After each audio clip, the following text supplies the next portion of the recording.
Anyway, hello everybody, and well done, Luke. Oh, Luke is first, followed by his twin sibling in second place, and then Judge. Well done. Yes, been busy today. First day I'm actually off work to claim. Well done, my boy. Well done. So Judge was on a good run, but the bright-eyed sun has shone through the clouds and stole his position back as the first Meister. Anyway, how is everybody? It's very warm and muggy over here. I am literally I've just got out of the shower about 45 minutes ago. My hair is majority I rough dry to get rid of a lot of moisture, but it is fairly dry already. Oh, pardon me. Yeah, so tonight a little bit earlier because Artist Empire stream didn't happen. Unfortunately, he had things to do at family and stuff, so he messaged me earlier and said, yeah, no stream tonight, got things to sort out. So I went, no worries. So obviously I just took my time, chilled a little bit because it'd been a long day, and yesterday was a very long day because I was up from 4 and I had to do like a airport run, and then back, and then straight round to my kids. Well, I managed to sneak in about 40 minutes laying down, and then out to the kids, spend the day with them. This weekend, well, this Monday, is my son's 18th birthday, so we was shopping for some supplies and stuff because he's having a birthday party around of friends on Saturday. So there was like cake and other bits and pieces that were required for said party, and then obviously Monday for the big day, which I'm off for. So yeah, I've always take birthdays off because it's birthdays, special days. You got to faff about and do what you have to do. But obviously 18, big one. Can't believe where the time has gone, to be honest. Well, anyway, yeah, so it's still very warm, still very muggy. Not going to be painting much today. Again, back to the routine that we were working on, where Wednesday night is build night and then painting on the weekend. So I started building some more tacticals long before I started on the Lernians, and I've got 1, 2, 3, 4, 5, 6, 7, 8 assembled. I thought I had 10, but obviously not. So I got 8 assembled already. Majority assembled, apart from heads on some of them, and the little additional bits. Obviously, I've got the rest of them to do, and building a Titan. No Titan tonight. Oh, you're talking to Ivan.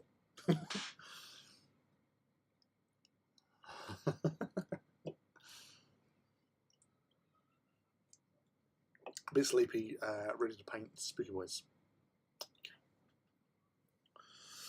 Yes, so obviously some gentle encouragement there from your sibling to get you on Mr. Warby.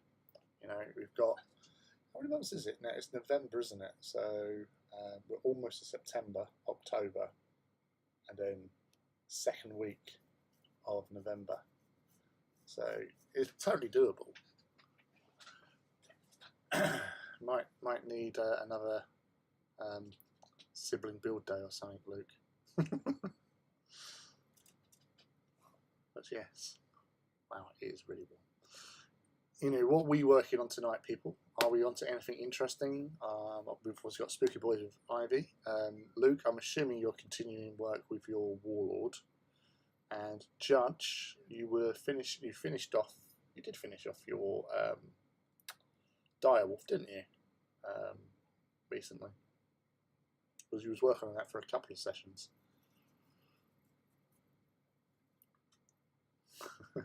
Yes, the power is in your hands, Luke. So she needs a brother.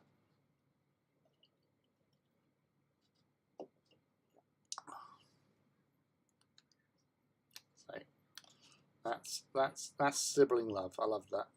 That's good to see. Yeah.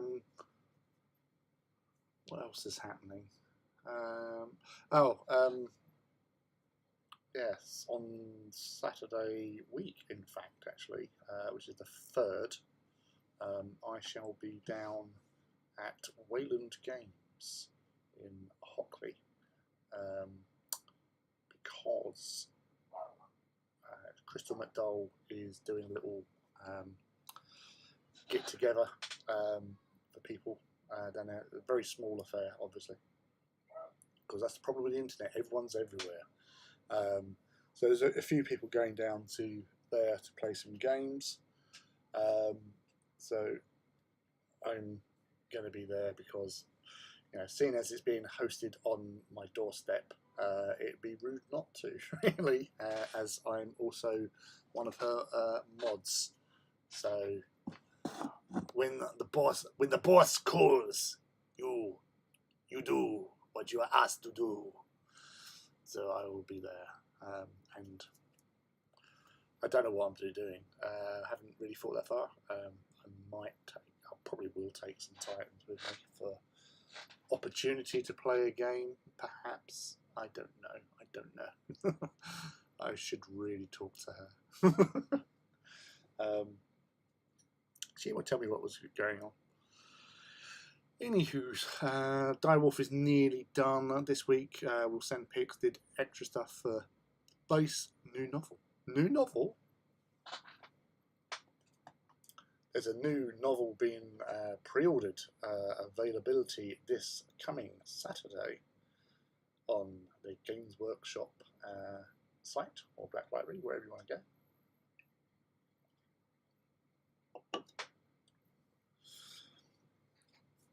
Not 28mm.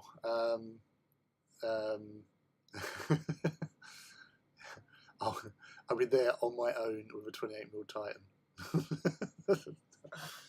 No, I'll probably take some AT stuff. So I'll take. Who should I take? Probably Vulture and Fortidus, I feel. Oh, so yes, Echoes of Eternity. Yes. I actually might, in the Discord, I might actually post a link to the histories of Iracundus, because for several years I've been, experimenting with actually writing shit. So I do have like a bit of a history from its inception up until the events of the Siege of Terror. So that will probably coincide with what's going to be in Echoes of Eternity. So yeah, I'll do that a bit later. I'll pop that in there. If anybody's bored and wants something to read, there is pictures, because obviously, as you know, I like to do little pictures and stuff. But yes, so I'll do that in a while. Apart from that, other news. I watched House of the Dragon the other day because I was a huge fan of Game of Thrones. Well, I still am. I still like the history stuff, which House of the Dragon is based on, from the old stories from the world of Ice and Fire, which was then expanded on in Fire and Blood a few years ago. and that's what they're doing now. It's just the first Dance of the Dragons, the Targaryen civil war. I think it was quite a good start. It was, you know, it was nice to be back in Westeros, and yeah, I think they've done quite well. Like the characters in there, obviously the Targaryens, and it's always wanted to see how everything was working out in that sort of early history sort of thing.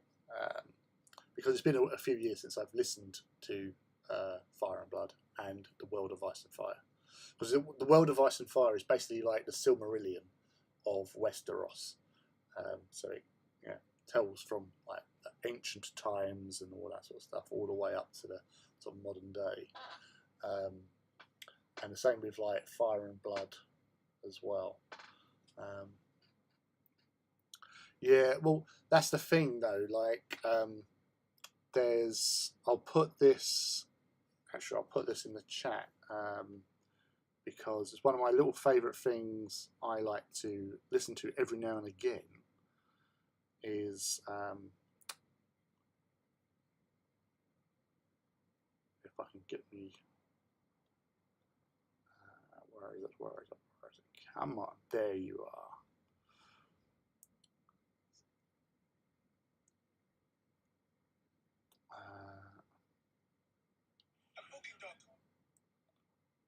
No, don't want that. Copy link. That's it. Where are we? No, that's not us. That's us. That's us. So I'm just going to put this because this is something that Fender put together a few years ago. So you've got Nuno Bettencourt, Tom Morello, and Scott Ian, basically jamming with the composer of the Game of Thrones. So it's actually really great just to see them, and one of the Dan Benehoff, I think, Dan or Dan Weiss, I can't remember which one, but one of the dudes and somebody else, and they get in there and they just jam through playing with their guitars, and like Morello, Bettencourt, and Scott have got personalised Fenders, but representing House Stark, House Targaryen, and House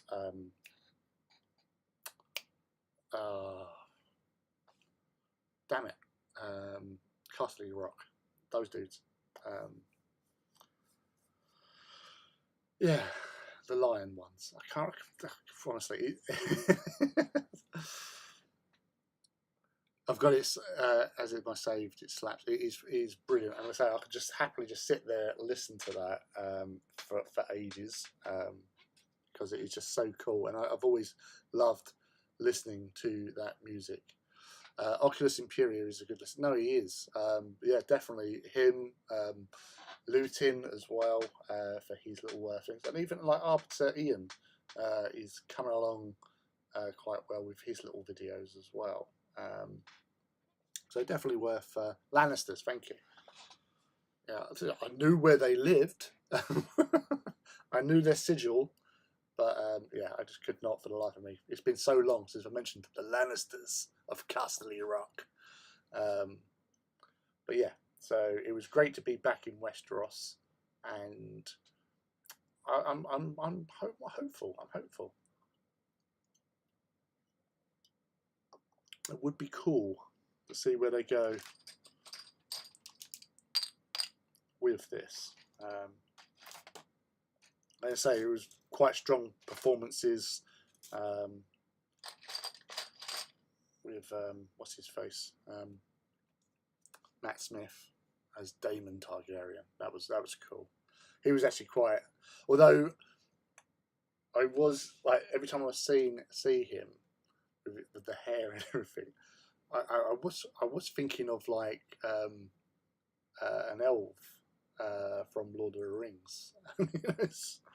It was wasn't distracting, but his performance, he played the part of Daemon quite well. And Daemon Targaryen, the name Daemon is always in the histories of Ice and Fire. Has always been quite a name to live up to in more ways than one, because you do get the later splitting of the House Targaryen. So you've got the Blackfire Targaryens, and most of their dudes are called Daemon.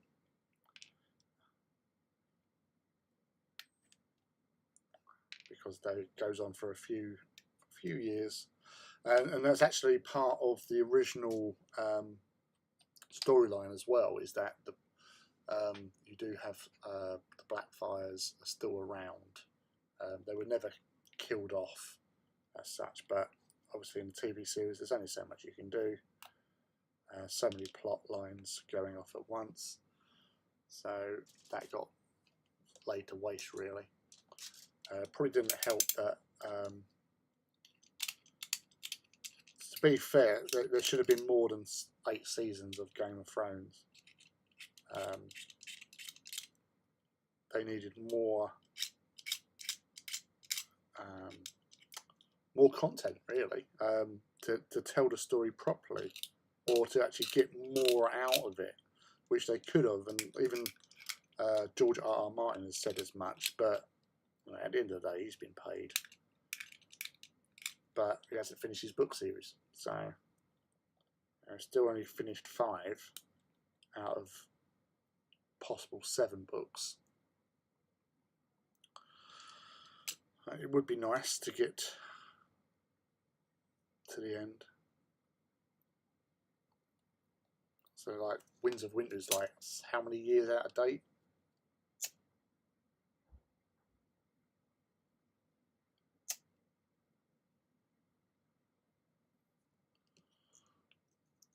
Yeah, they was been lined up, weren't they, to do Star Wars, but they didn't get it in the end because they rushed, they fucked up.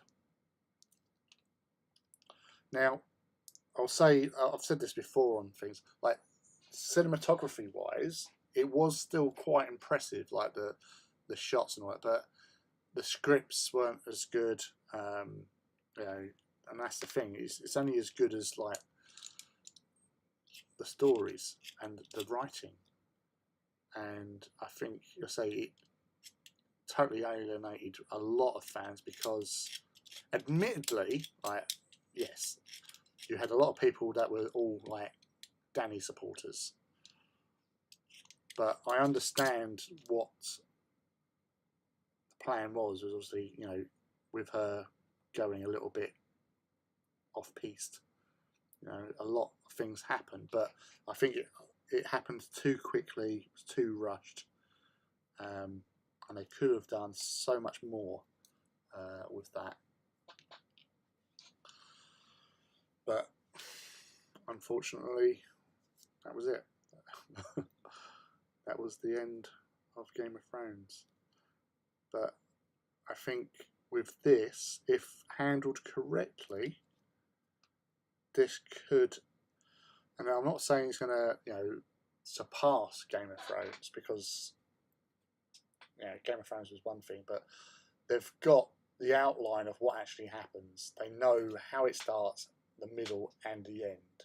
And it's just that they're working on that, filling out dialogue and stuff like that, which obviously they've done because from A World of Ice and Fire, they had, again, it was a part of the story of the Targaryen rule, and the Dance of the Dragons featured in it, and then they expanded it in Fire and Blood. So a lot more. So especially he wrote something, much like the Horus Heresy, funnily enough, where they just wrote something in there and then they've gone back to it and created a whole thing from that one thing. So yeah, it's definitely got potential. And obviously we've got the second episode to come out on next Monday at 1 AM. So I'll be definitely tuning in for that. I want to find out more and see more. As I say, I have missed things. I've missed Game of Thrones.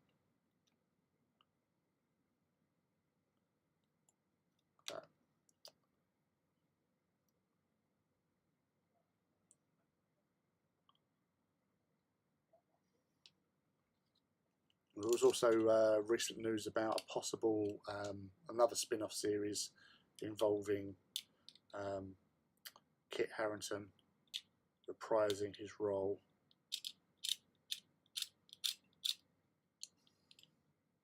as Jon Snow.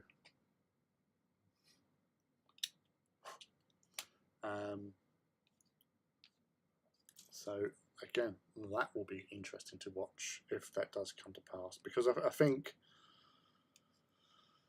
with a lot of the actors from Game of Thrones, you know, going in being your first real major project is, and being so successful with it, it's going to be really hard to find anything else after that. So yeah, of course they'd be interested in revisiting, because then they can get more work. I'm not saying that in a sort of skeptical way or anything, but at the end of the day, you know,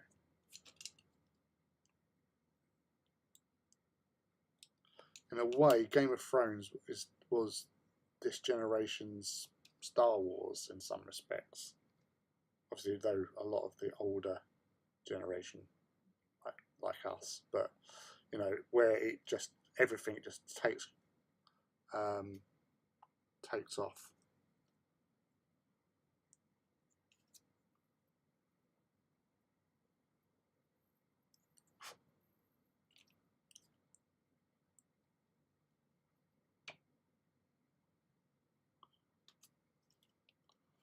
Rings of Power soon, yeah, and the new dragons do look pretty. Yeah, I did like Rhaenyra's dragon.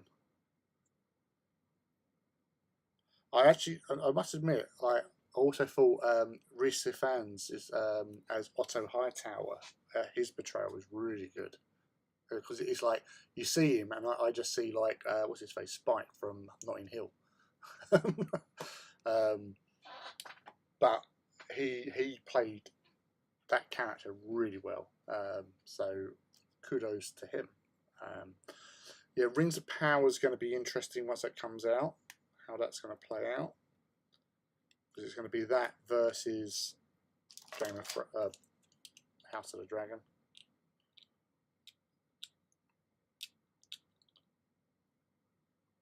No, exactly, yeah.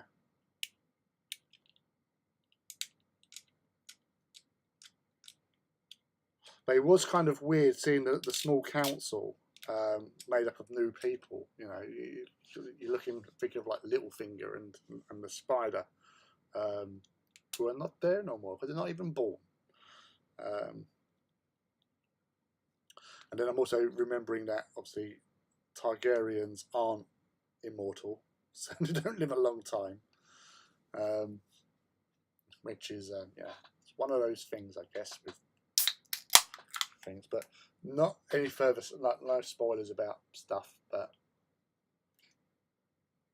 I did like the little thing they did between Viserys in front of Balerion, the black dragon, with Rhaenyra.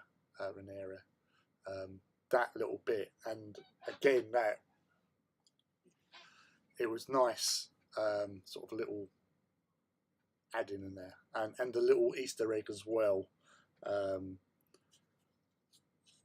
of other things that was in that scene.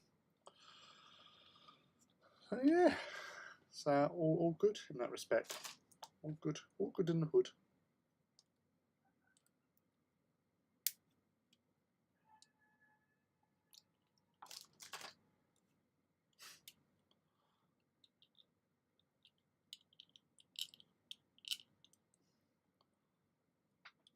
Was he giving little figure vibes? Not for the series, no. Oh, damn it.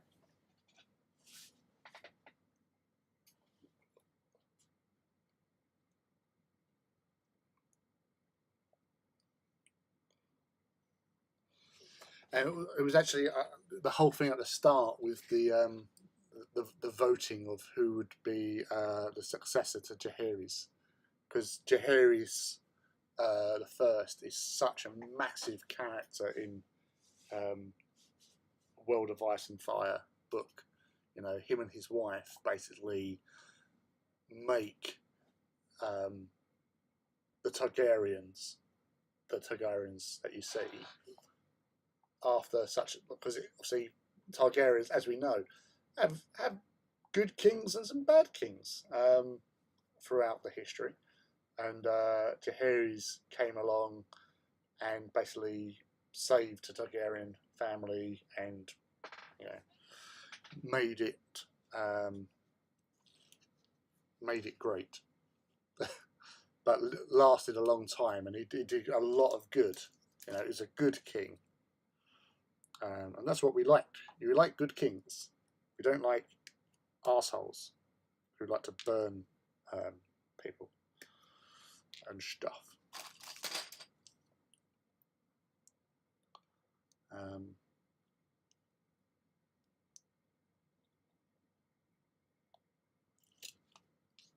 And Lord Corlys as well. He was pretty cool. Of Driftmark.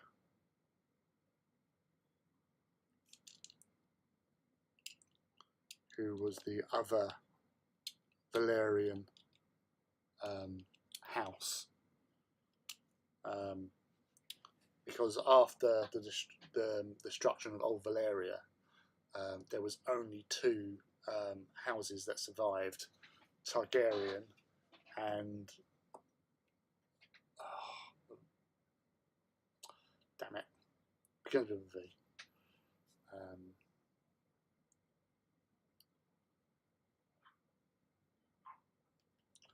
Velaryon, yeah, Lord Velaryon.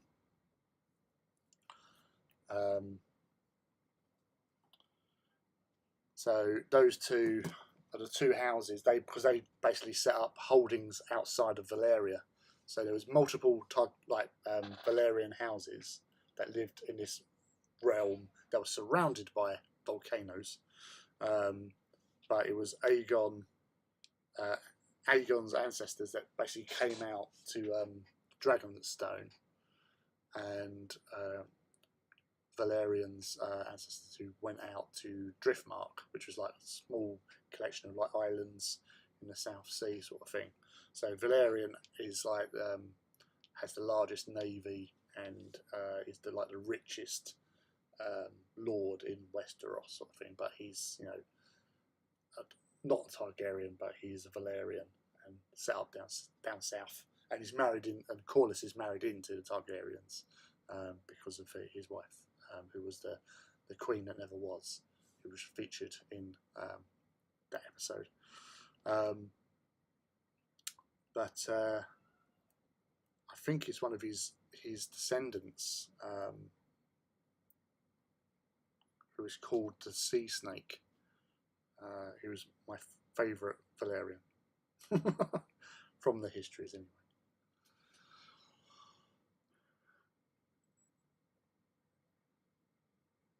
Don't say on that, but I'm definitely going to use 2 claws on the Warlord.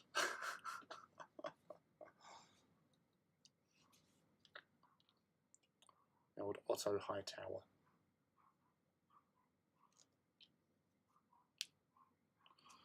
Yeah, it was a good start. So you can't say better than that, really. They did well.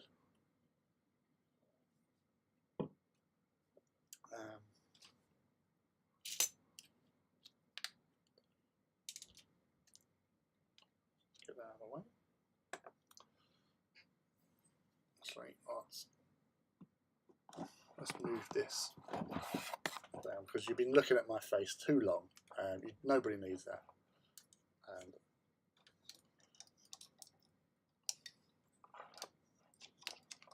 actually see what I'm up to on the desk. Yeah. I have brought snacks.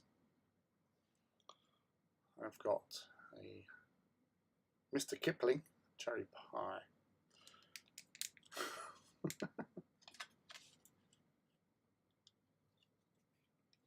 Oh, it's not cherry pie. It was an apple. I thought it was a cherry. I bought one of those boxes where you got a mixture, and I thought that was a cherry one, and the plain one, I thought that was the apple one because I thought they wouldn't bother putting that on there. Hey Merlin, hello there, buddy. For all you who don't know Merlin, Merlin he has his own YouTube channel on YouTube, funny enough, or and Twitch as well. I'm not sure. Oh, unexpected pie.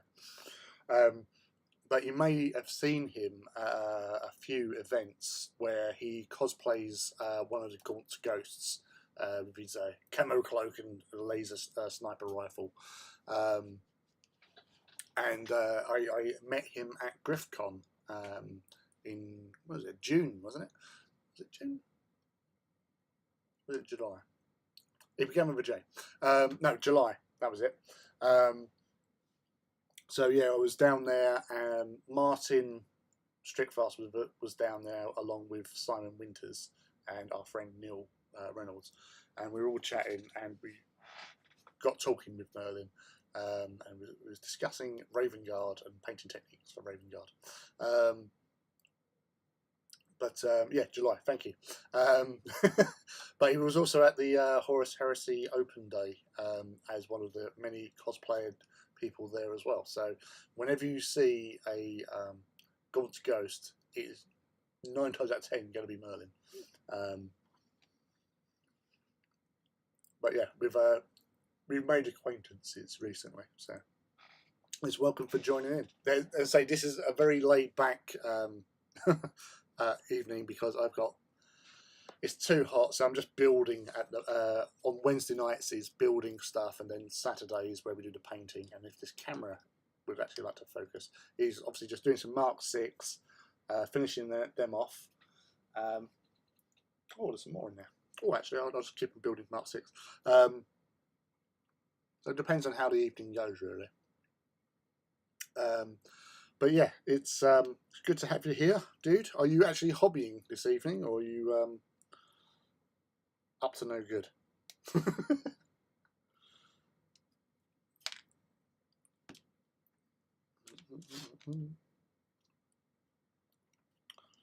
Wow, it is really got all the doors open. The sun that has gone down, but it is still bloody stifling.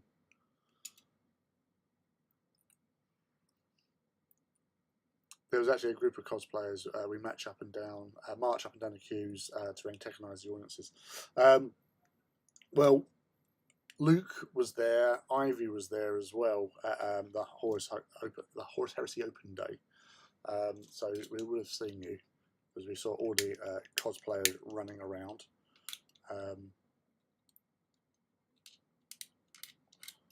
To Darcy Bono as well, which I got to meet. I spoke a few times prior on Instagram and stuff. She was. I saw her at the end of the day. She was completely wasted. You know, jet lag has taken its toll, and obviously marching around as Latora Sarin, like shouting at people.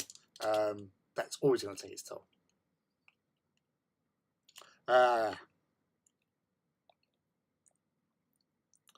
Yes. The infamous red box purchase.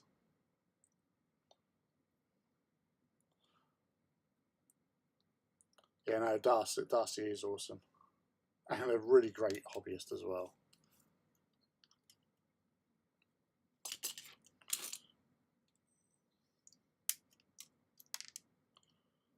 I was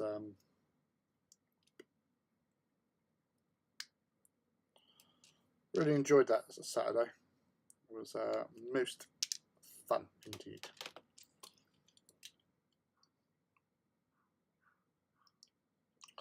Oh yeah, she was. I insisted she get in the big cosplay photo at 2 PM.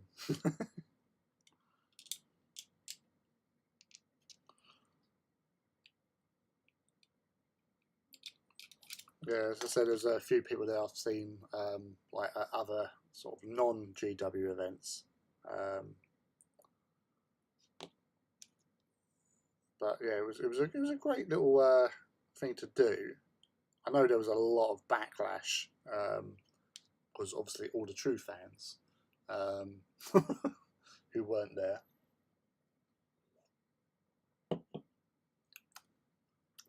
Ivy, you know, we will get there one day. One day we'll be back at another event. Amongst other things, you know, so much stuff going on. You know, this year alone, I've done so many events, more events than I've actually ever done before. Like obviously with the Titan Walks in particular. So we've done two main Titan Walks, well, showpiece Titan Walks anyway, so mini ones. We've got the main one up in a couple of months. Plus, I've obviously done stuff for Crystal McDowell. So he was up at Warhammer World in June, and a few games with a certain somebody at Bad Moon. Yeah, we've done 2 games. We've done 2 games this year, haven't we? At Bad Moon. So, no, it's not been too bad at all. And obviously, my little. I think there's been anything else. No, I haven't done anything else. Not hobbying at the moment. Tired after work today, but been doing some BattleTech Nice as a palette cleanser. Yeah, you can't go wrong with it. I was actually looking at my Ghost Bears. The photographs came up on my sort of like, oh, this happened before thing on my iPhone. So I spent the time just looking at my little collection of Ghost Bear battle mechs because yeah, the Ghost Bears, they're awesome.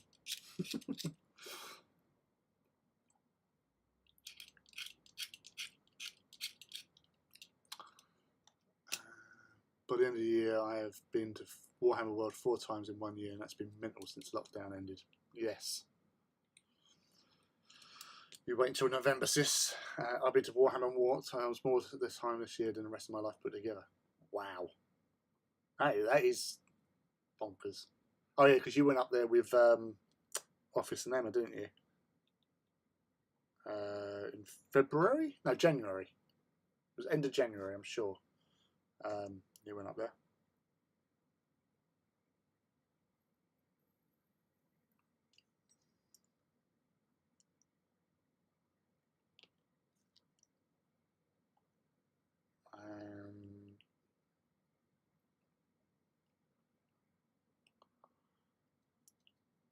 So I'll try and think, because no, what's that? I think I've only been up there once this year.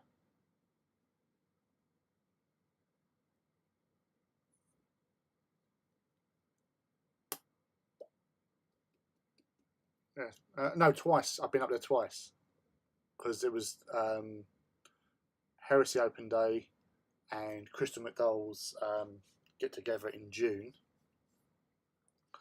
So it's twice this year for me. I would like to get up there again at some point, as I know you do as well. But if I do go up there, it would only be a day affair because I can't. Getting weekends off is really hard for me. So this year I will have. That's it. I would have taken 4 weekends off because the way there's only 2 of us at work, and plus it's money affording to, go away. So yeah, it's going to be because I've got the Titan Walk in November, end of October. I've got Brian's birthday weekend of Star Wars role playing shenanigans.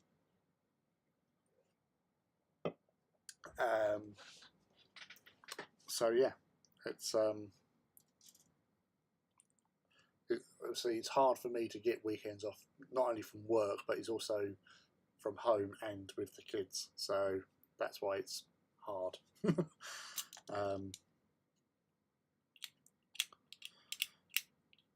But yeah, was it?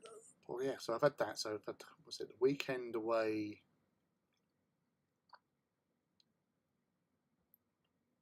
Yeah, what's the trip? So the weekend away in May for the open day. My little weekend away to Northern Ireland the other week. That's 4 weekends that I've been away, and that's unheard of. Since being married, so in like 20 years, that's the most weekends I've been away, like ever, which is crazy when you think about it.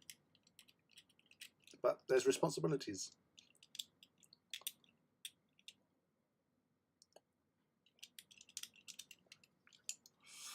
I think I'm banned from there every time I go to buy a tire.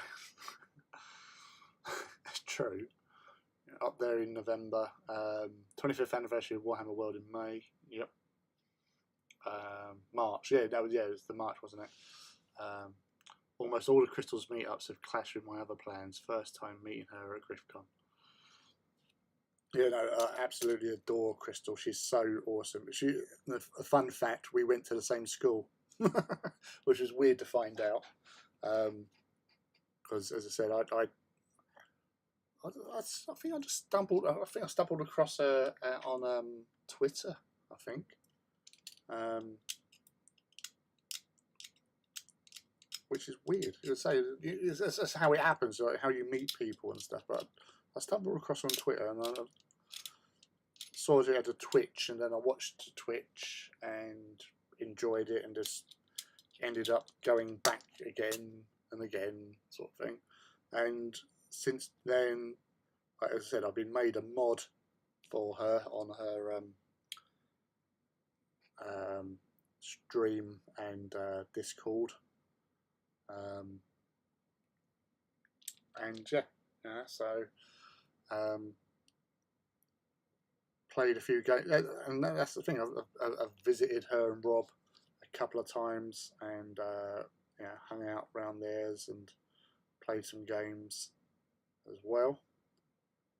Like played my first game of Blood Bowl in like 30 odd years. She was teaching me how to play it, and then played my first ever game of Kill Team with Rob. But yeah, no, she's really nice, really lovely, and I count myself lucky to have her as a friend, and Rob for that matter. So finding a hobby community in Twitch massively saved my mental health. Yeah, there's some really good people out there. I'd say like my main Twitch people that I sort of watch the majority of the time is Electric Eve, Crystal McDowell, Lass Hammer. I was watching Chris Forstin earlier on as well, because he's come across through Discord groups. He's a really good painter. Firehawk as well, who I met on Discords and met at GriffCon in the flesh. I've spoken to him like in Discords and stuff, and in chats on Twitch streams, because I think I was in the hobby room at one stage, and so met him and Kerry as well. So I've met Kerry a couple of times before. Yeah, Chris Frozen. Yeah, because he's still wearing that Ultramarines hat. He's been forced to wear.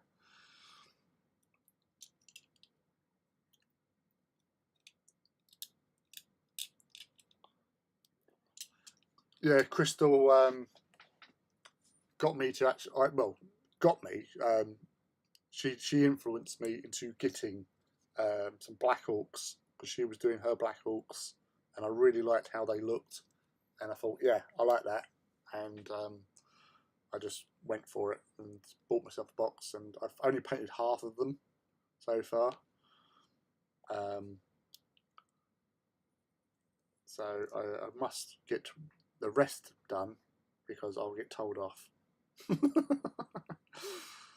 um, yeah, no, she's like I say with Kerry. She was actually I was at the Legio Walks event, the only official Adeptus Titanicus event, the only one they ever held back in 2020.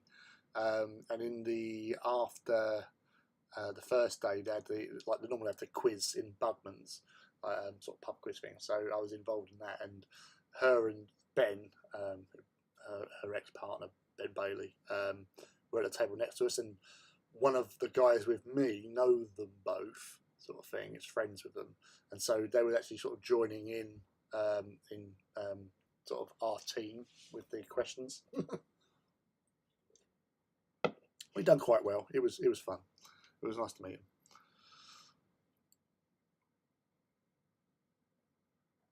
All right, Alchemist models. Yeah. Yes, I have followed them now. And they're the ones who give you advice on cameras to get for. Yeah, so my other half has a really quite good sort of setup. It's just obviously this camera here it's a really good camera, 4K and all that sort of jazz and all that sort of stuff. But it's the focus, which I know that a few people have problems with their overheads, where it doesn't quite. So it does that.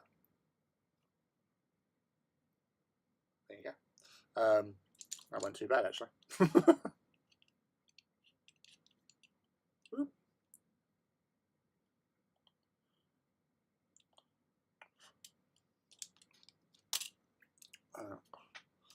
Unexpected Pie, take 2.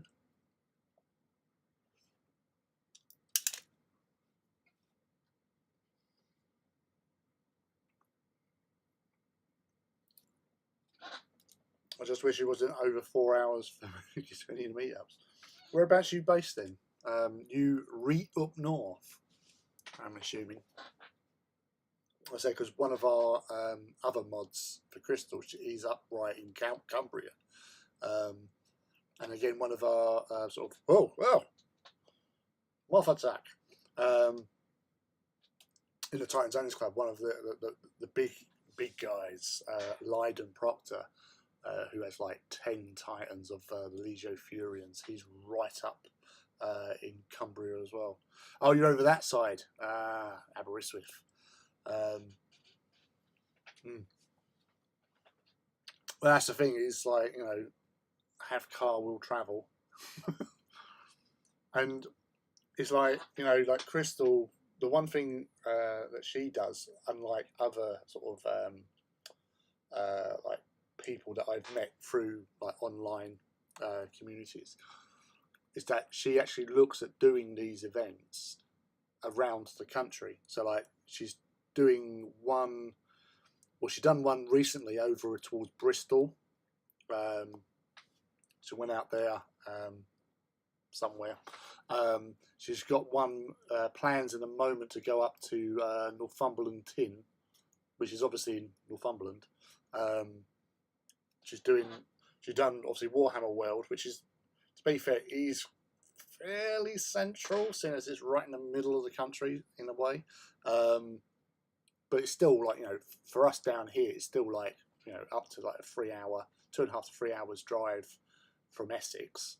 Depending on the traffic and what time you leave and all that sort of stuff.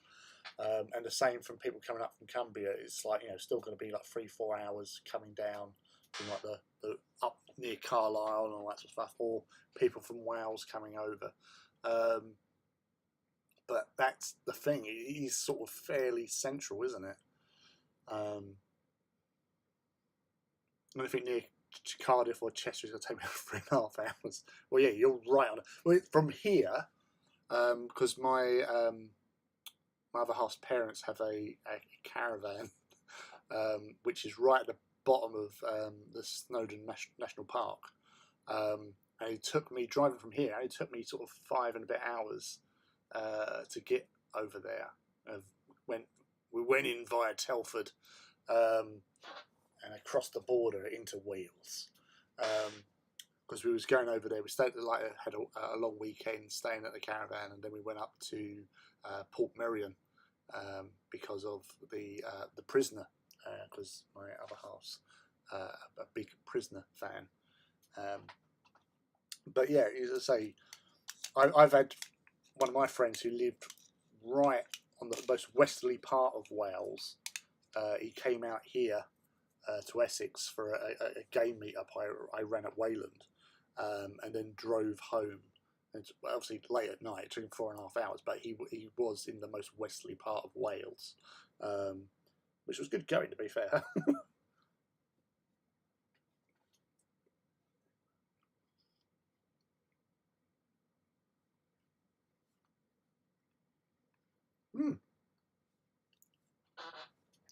See, and that's something I did not know. I've learned something new today. That Eri,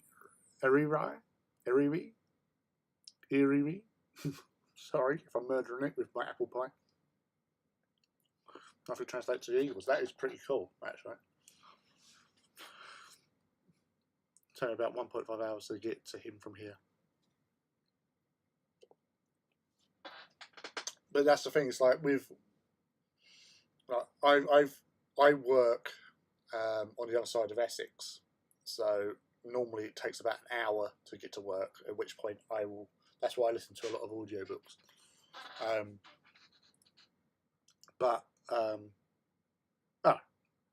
Excellent.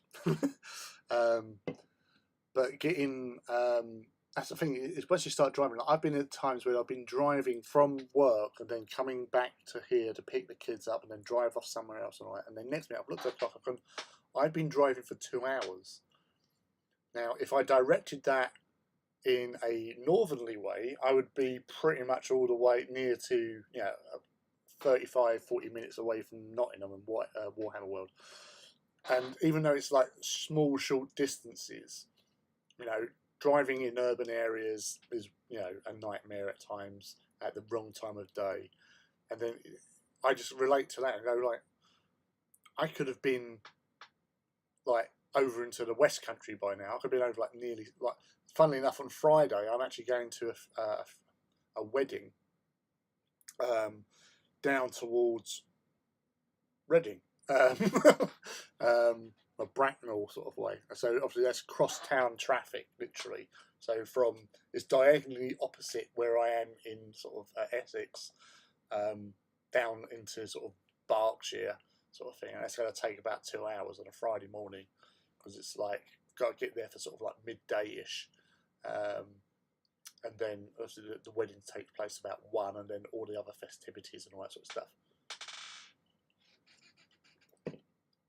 But, after a while, time is of no significance, because as we've discussed on this very, very show before, because obviously, like, we get like people like Judge, who's over in the sort of like Canada area.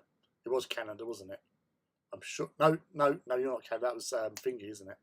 Want to hear a cruel trains joke about Aberystwyth? Go for it. See, as long as my son don't find out, because he loves trains. And Judge, if he's still around, because you're involved with trains in some way, I believe. I think you mentioned it before.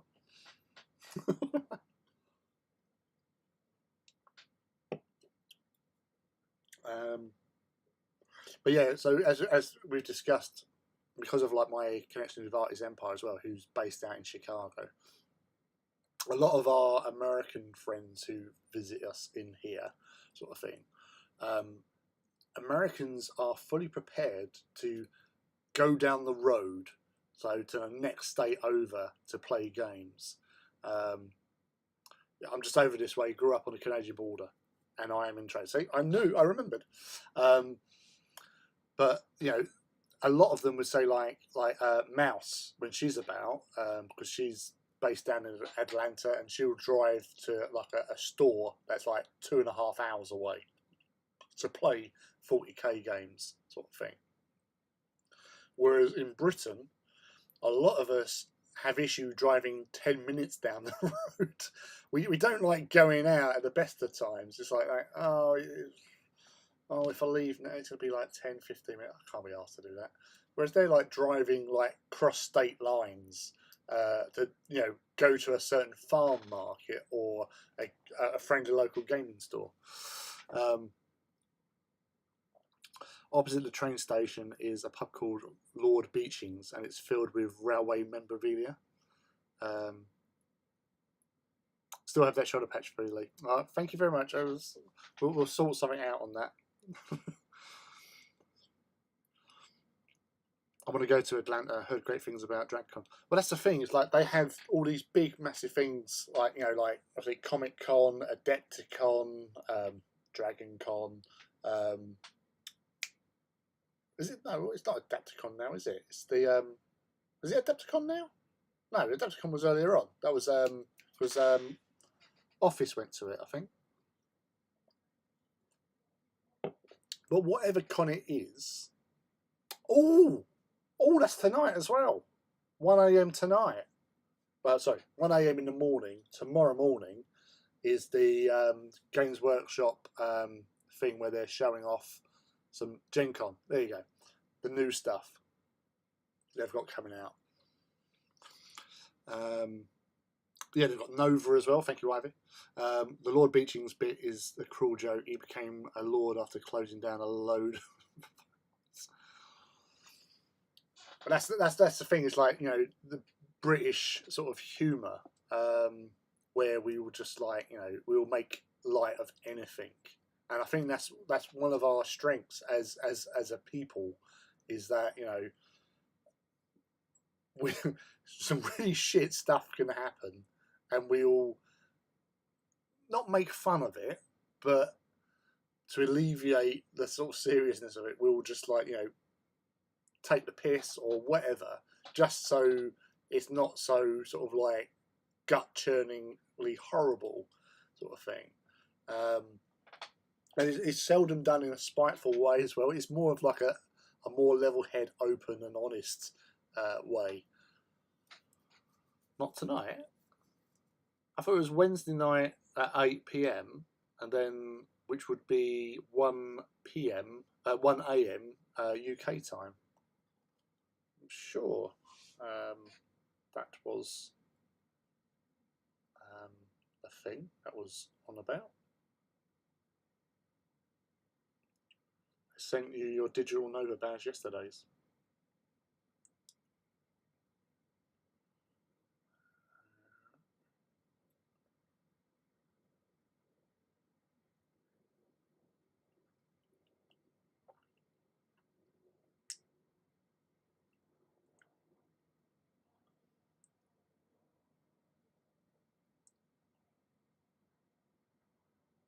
Oh, it's next week, isn't it? Nova. Sorry, I was getting my I was getting all excited. Oh, you're going to Nova? Oh, cool. Well, definitely make sure that you post some pictures up of your visit in the Discord, dude.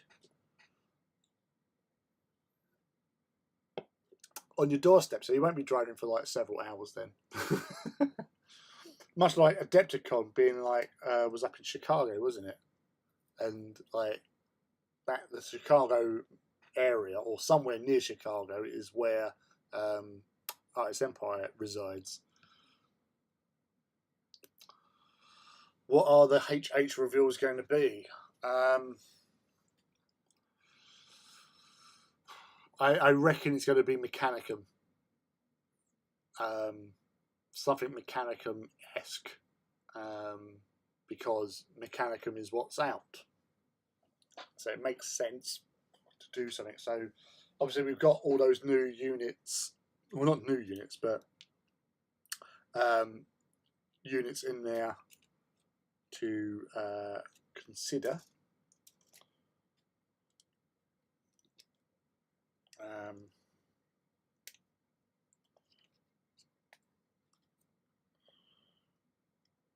There's still a lot of. I had Matt actually phone me up yesterday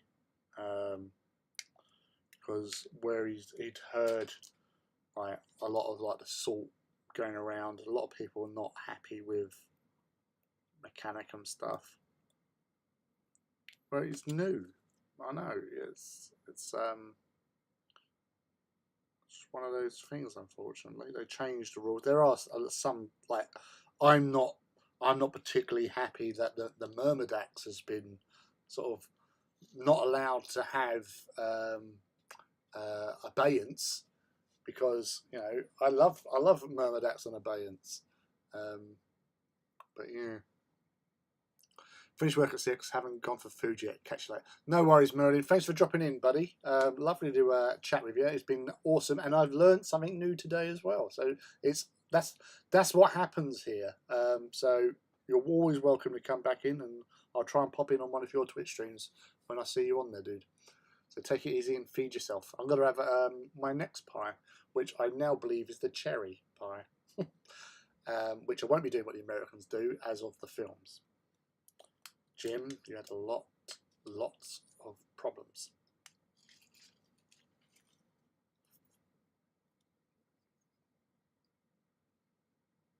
Cherry pie.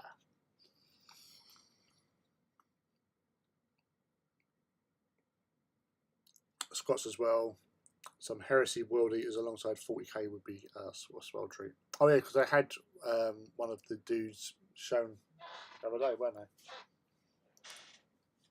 Well, it's Thursday tomorrow, Heresy Thursday. I wonder what's going to be shown on that. That'll be interesting. Now, if they show something Mechanicum tomorrow,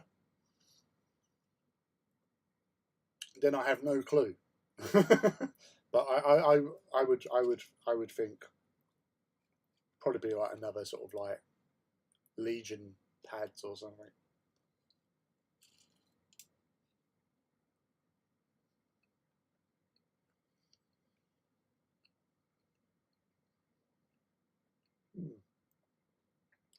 Cherry pie, not bad.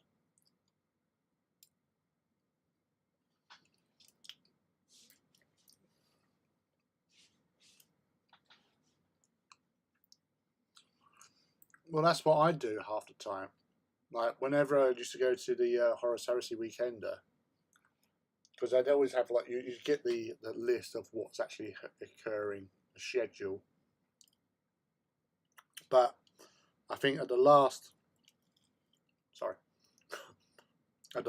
Weekender, which was probably it was not considered the best. It was pretty shambolic in some respects.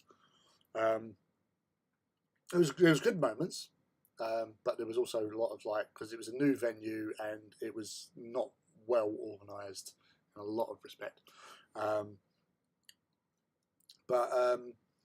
Yeah, I think there was 2 seminars out of maybe 10 that I wanted to see.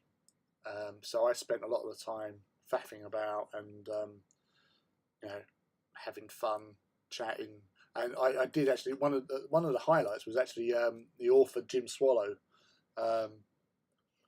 He was in the Black Library section room, and I basically got in there. I spoke to him, and I said I was talking about the buried dagger, and I spoke. We must, because there was no one else around, so we were just there chatting for about 25 minutes or so about buried dagger, Nemesis, because he wrote Nemesis, and I actually liked Nemesis because up until then, with the exception of Mechanicum, it had been all Marine centric. sort of thing. And it was a nice breakaway from everything, Marines, and focusing on the Ordo Assassination. So and and just talking to him about that and other bits and pieces. And he was a really nice guy, really nice guy. I don't classify him as a friend because I follow him on Twitter, but I don't really interact with him. And he's just one of those guys who just drifts off. But he is actually quite liked amongst a lot of the authors. Because he does a lot of work outside, so like Doctor Who, he does a lot of work with them, sort of thing.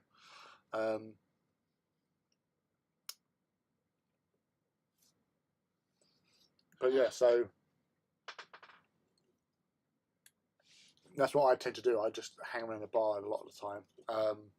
The year before, 2018, or actually possibly 2017, as soon as I got to the venue, I was straight on the drink, and I absolutely got Saturday because we used to go up on a Saturday morning. So me and my mate Scott went up there, and I just started drinking first thing. As soon as we got in there, just drinking, and I didn't go to bed until about 1:30, 2, and I'd just been constantly on the booze all throughout the day. And me and Scott was sharing a room because I used to book my room, and for some reason I used to get an upgrade on it. So like for 2 years running, I got boosted up to like a suite. So we were sharing a suite, which had a 4-poster bed in it. So it was like 4-poster bed. Fuck it, I love my mate Scott. I'll share a bed with you. He went to bed about 10 because we call him old man. Bless him. He's younger than me. He went to bed about 10, and I was just like holding court in the bar in the belfry, and I eventually went to bed. As I said, I walked in doing drunken stealth because you think you're the quietest thing ever, but you're probably not. And he's woke up. He's come out and said, "Oh, mate, you all right? Well, come on. Bed's in here. Come on. I said, no, I'll sleep on the sofa. He said, no, don't be silly. Come on. So got into bed. I woke up about 7, and I'm in the bed on my own. And he's gone. He's sleeping on the sofa because apparently I was snoring so bad. Because obviously when you drink, you do tend to, snore loudly. So he'd got in there. So I got up and I've found him. I went, look, I'm gonna have a shower. I'm gonna start getting stuff taken down to the car because we'll be leaving today and all that sort of stuff. You go in there. You get some sleep on the bed, So he's got in there. I've watched football, match of the day. Had a shower. I've moved the car, which made a funny noise. Parked it because I was moving it closer to the hotel. Gone back, laid down on the sofa, and then I thought, right, okay, we better. I've had a cup of coffee. And I said, well, we better go down to breakfast before the seminar starts, sort of thing. So I've got him going. So like, let's go because otherwise we're going to miss out on our breakfast. And we've come walking out of our room, and we've met up with Benjamin Greaves and our friend Wheelie.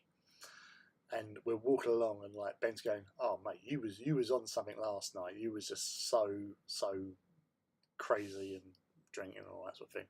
And he just stopped and he looked at me and Scott. And he goes, "How is it that you look better than him?" And I just started laughing. Yeah, long story. And then we just basically got fed.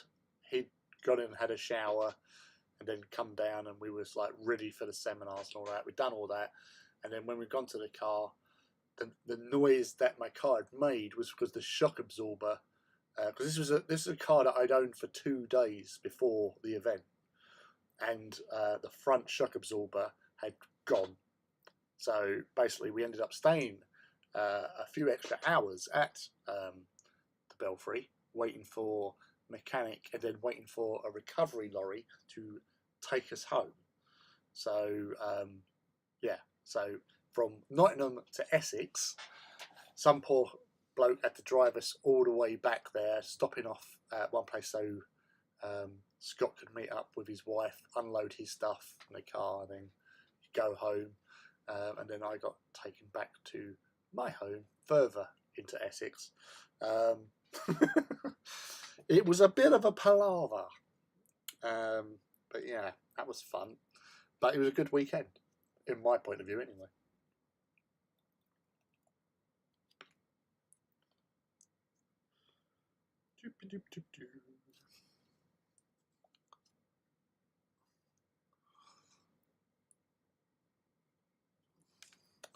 And TW's areas, as they have per diem. It's the way of things.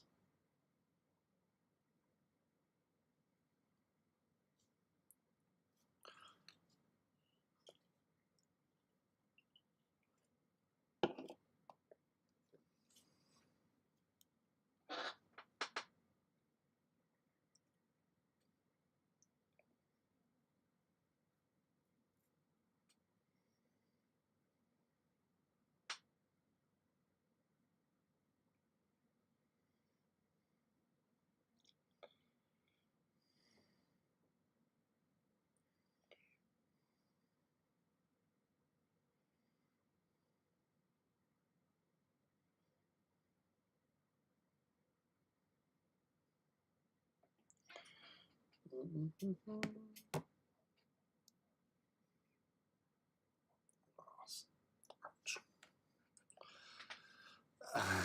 751st. Well done. Well done on being such a high number. 3, 4, 5, 6, 7, 10. And need to put some chain blades on these dudes. And some heads as well. Hello, Rob. So what are you doing tonight? Are we still working on the Charybdis?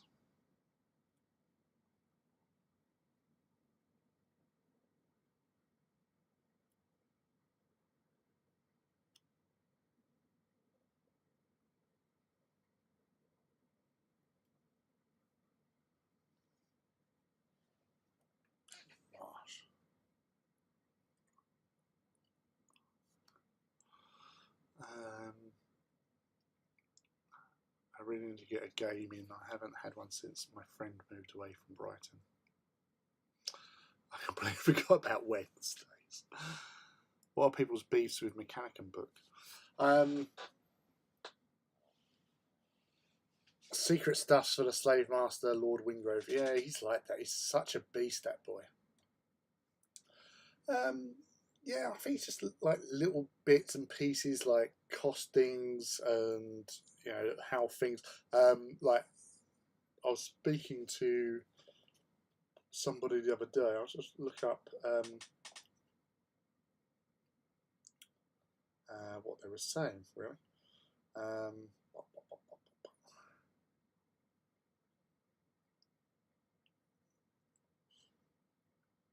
I don't think there's quite a lot of depth with mech players have missed in the book.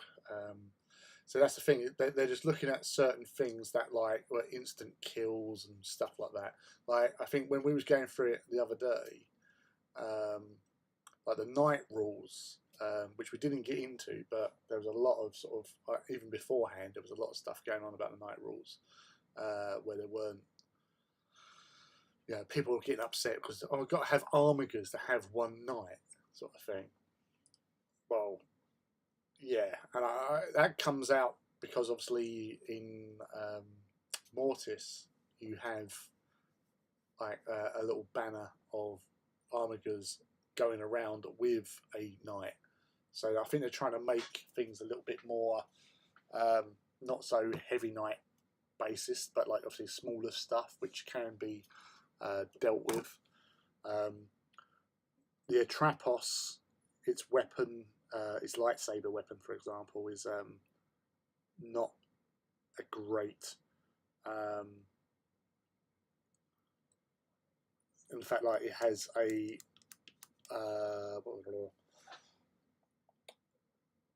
500 points unit that has 1 attack at weapon skill 1, initiative 1 with a lightsaber is not great. Yeah, so there's little bits and pieces which aren't that. They need to be sort of addressed and stuff. Like as I said, like the Myrmidax, where I said like where I thought, well, why can't we have Myrmidax? I didn't realise that you can't. It does actually say on the Archmagos on Abeyant list, there's only 5 of the higher Arcana groups that can have a Archmagos on Abeyant. You can have an Archmagos Myrmidax. There's no problem with that. But you can't have a Myrmidax on Abeyant because with the Myrmidax Arcana, it gives you +2 to wounds. So on a normal Archmagos, which has 3 wounds, you can have 5 wounds as a Myrmidax, as well as having an extra weapon to fire, or weapons choice. But if you put it onto an Abeyant, then he would have 7 wounds, and that's just too much for a Mechanicum, Archmagos, a leader of a Forge world, which I don't know. I think they're sneaky little buggers. They can have whatever the hell they want. But yeah, I'll be completing my Charybdis this weekend. Got Friday and Tuesday off, so nice long weekend for me. Nice. I think there will always be people that will find things not to agree with Ivy. I believe they're a smaller minority. I actually don't mind the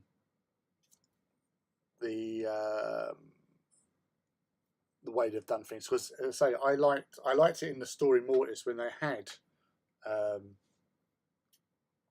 the thing, what do you call it?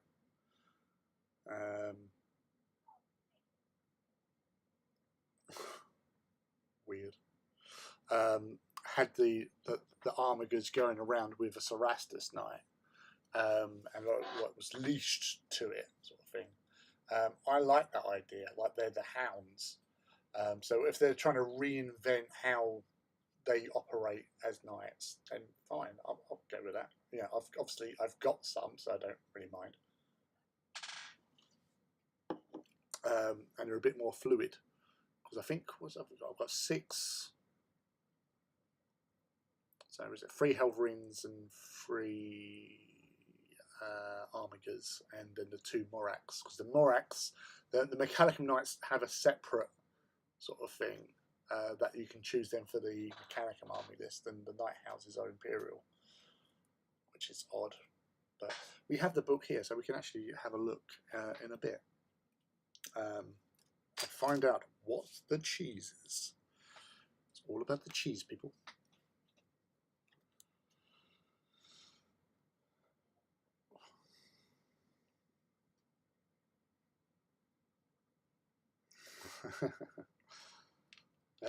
Angron's Nuncio Whiskey Blood Bash. Nice t-shirt.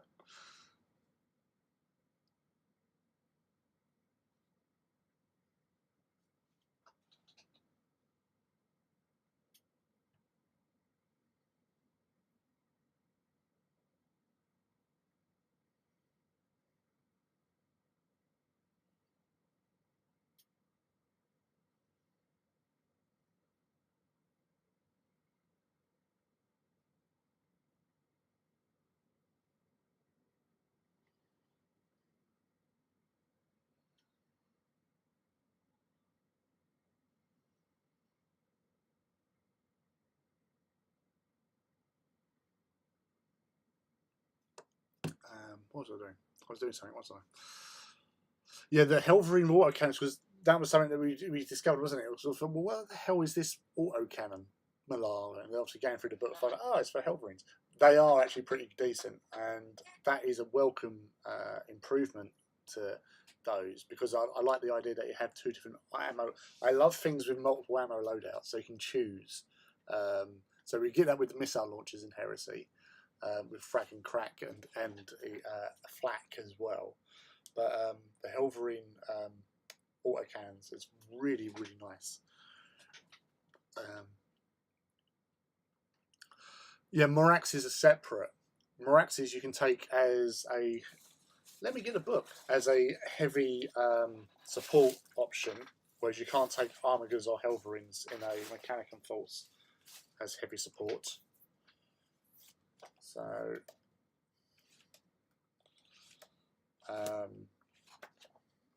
yeah, so we've got the Knight Morax Talon as heavy support option, with the Volkite Vruglau Ionic Deflector Rad Furnace.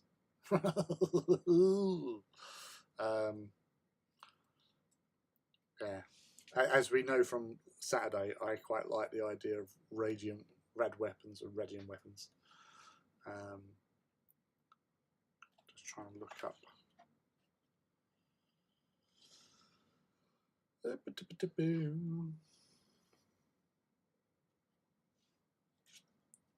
Maybe it's actually a keyword thing.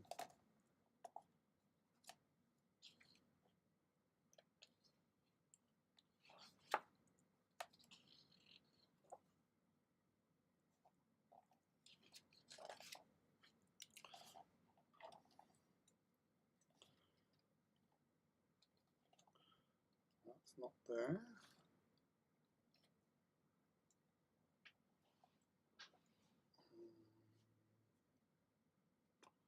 Nothing there.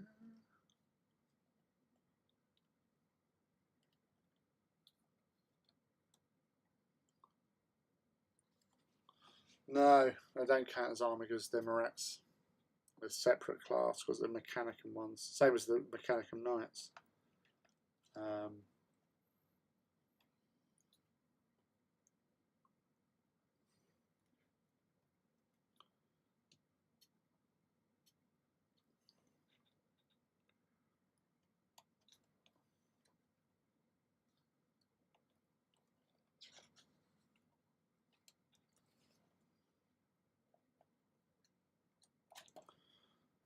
Let's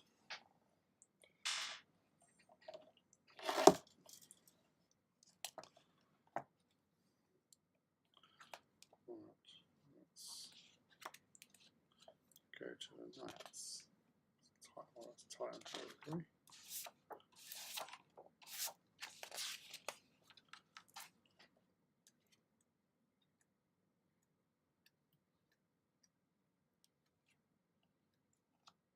A Rad Furnace. Any melee hits allocated to models locked in combat with one or more units that include a model with a Rad Furnace require one lower result to wound than it would normally, to a minimum of +2. This effect is not cumulative, and with itself is more than one model in combat has a Rad Furnace. Models with Rad Furnaces are immune to the effect of Rad Grenades, Rad Phage Special Rule, and Rad Furnaces of models are locked in combat with. In addition, hits from the weapons with Rad Phage Special Rules that are allocated to a model with a Rad Furnace only successfully wound on a roll hit of 6+.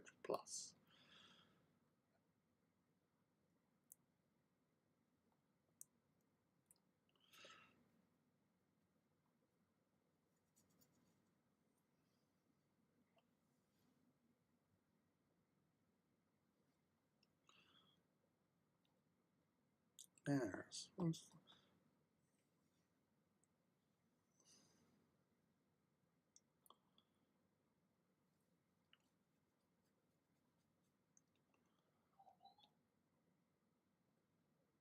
So it's easier to wound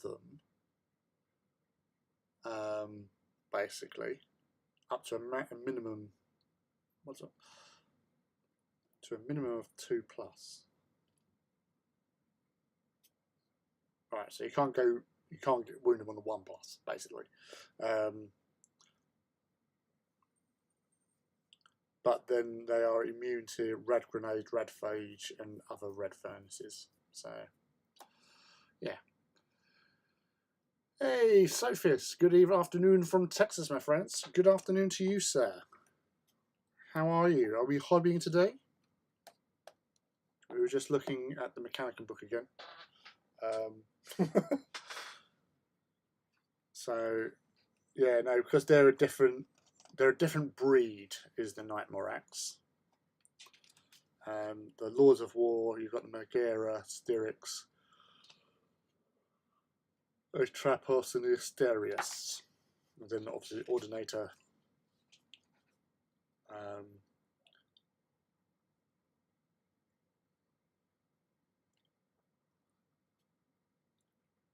Which is weird because they don't have the Volcano Cannon one there.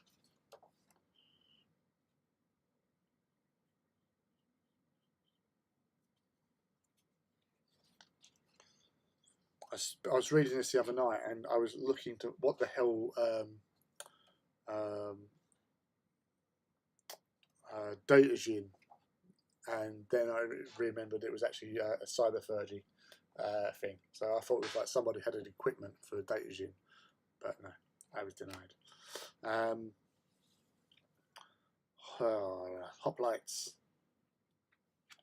and Peltast.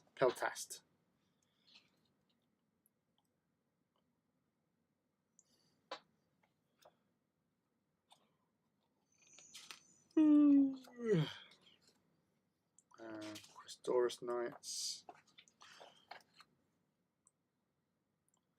Yeah, so troops, Armagud, Warglaive, and Helverin Talon.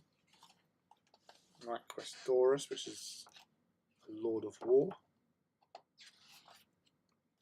Knight Lancer, Knight Castigator, Acheron, Porphyrion, Questorus, Styx, Megara, Atrapos, Asterius, but no Morax. No Morax in the Knight lists. So they are purely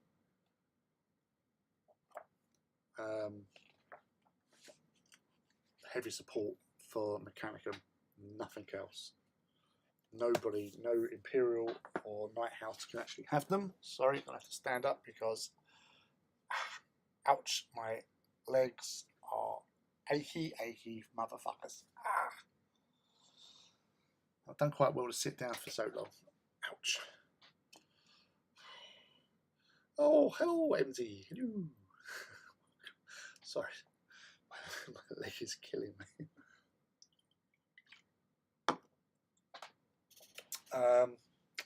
Yeah, so it's a bit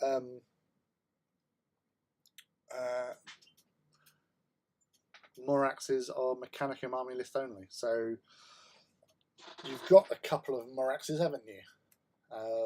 So yeah, I was actually thinking about getting another one because I've only got two, but then I'd want to get another one plus the extra weapons that they do. No, because I don't think. Let's have a look.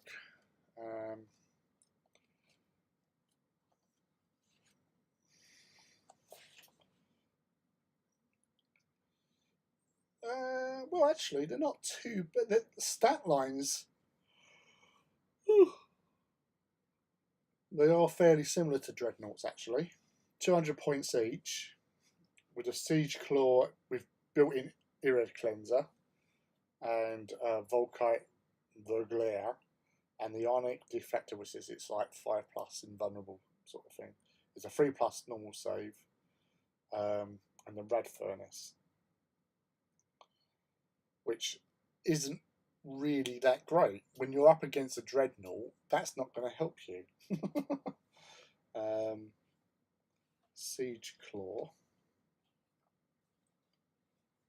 because you have a Red Furnace, they can injure you as if one better because you have a Red Furnace.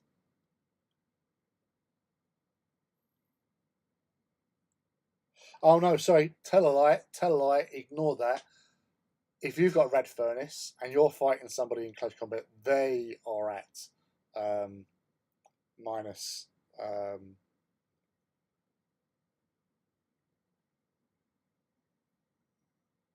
Yeah, so it's easier to wound them, because that's the thing with red grenades, isn't it? You are easier to wound somebody if you've got red grenades. That's how destroyers can be quite nasty, because they have red grenades. So, what was it? Weapons.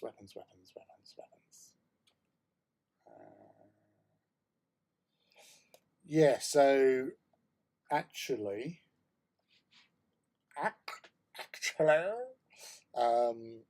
the Siege Claw, which they come with as standard, does ×2 strength, so that's 14 strength. But obviously, for most cases, it's only 10. But I think it'll be 14 plus your dice roll. AP4, melee, concussive 3. No, sorry, I'm looking at shock ram. I'll go to where I am. Sorry, so it's so 14 strength, AP2, melee, brutal 2, which is good. So each hit is 2 damage. It also has Sunder and Wrecker, which gives you, he says as he tries and finds the thing again.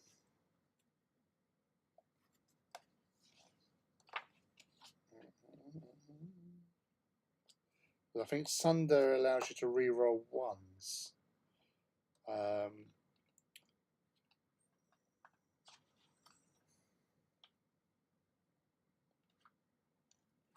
And Wrecker, penetrating hits caused by this attack with weapons or models with this special rule add +1 to the result of any rolls on the vehicle or building damage tables. So if you're up against a tank or a building fortification, then you get +1 to the tables with your damage shit. And Sunder, I'm sure it's reroll ones on the thing. How are you? Yeah, I'm hot. I'm a bit hot, and the leg was being a bit of a asshole. The old wound is playing up a little bit. We are having a very laid back, chilled evening on the stream.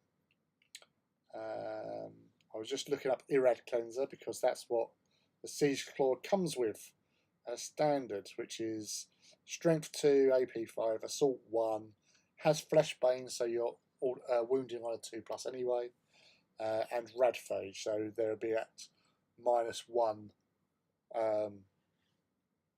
So that, I'm sorry, I think it said it was not cumulative.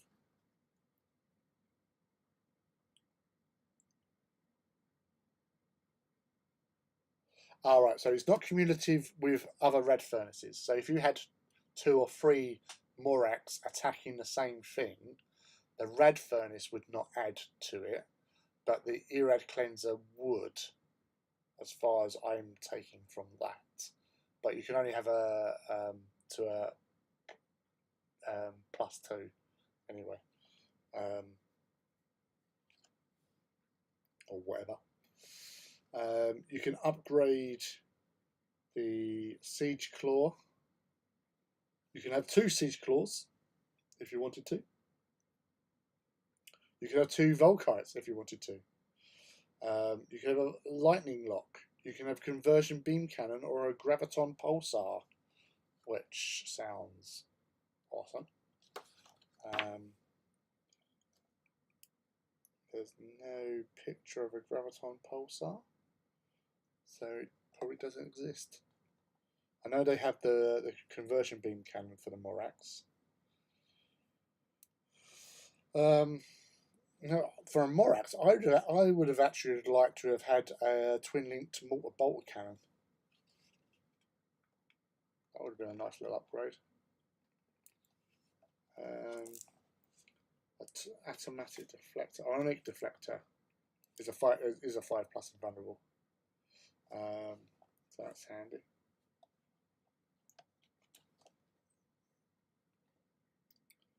And in a Night Talon, Night Morax Talon, you can have up to 4 in the posse. I want the kit that Morax with Lightning Locks, and I shall name her Goldilocks. That's a legitimate name to call her. I have one, and I have one with the other one. The 2 original ones I got, but then they brought out the other weapons because I'd already glued them together. So I thought, wow, fuck. So yeah, if I get a 3rd one, then yes, it would definitely have. Well, I don't know actually. I don't know if I would bother with having the. Well, I might do with the C-beam. Conversion beams, I'm not a massive fan of for some strange reason. Because obviously they only really work at very long range, which seems odd to me, if you know what I mean.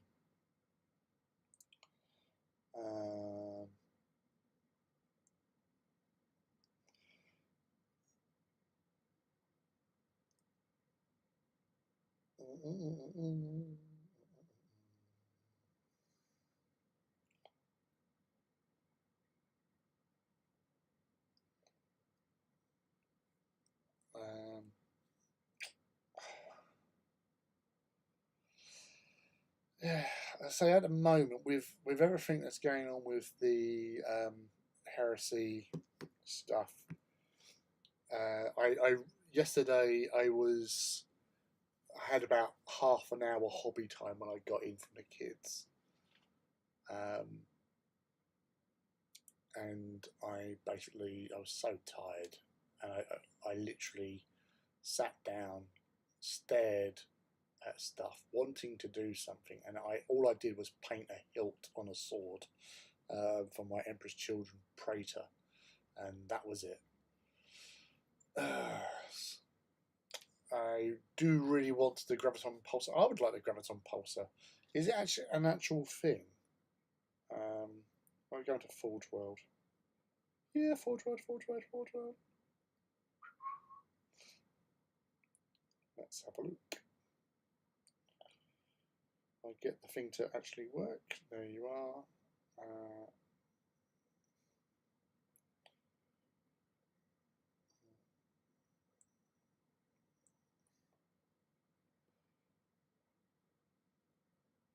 I don't get Wi-Fi down here at the bottom of the garden.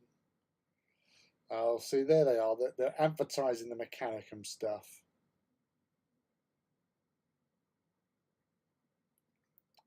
Almost £400 for the Acastus Knight Asterius. And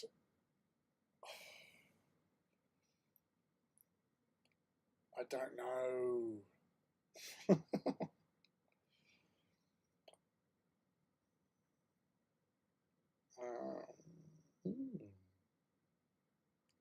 What the fuck? How the hell is the Porphyrion is 412.50? So that's like £30 dearer than the Asterius, and I don't know why. I have no clue why that is dearer. That seems bonkers to me.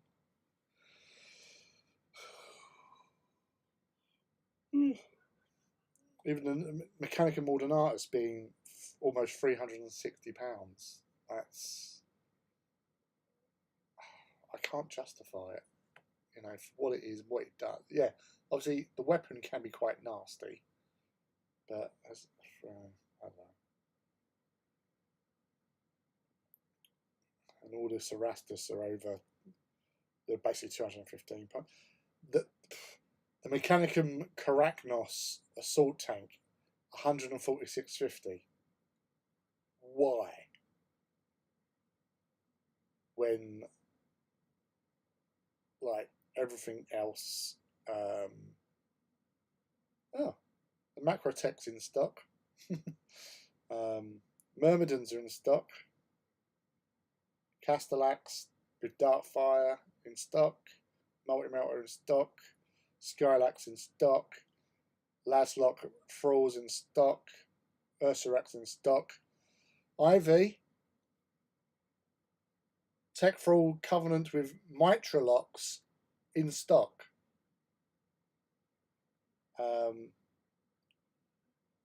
Mechanicum Knight Morax with Volkite Vergure and Siege Claw in stock. Mechanicum Fax Tortoise with Fusel in stock. Photon Thruster in stock. Tech Priest.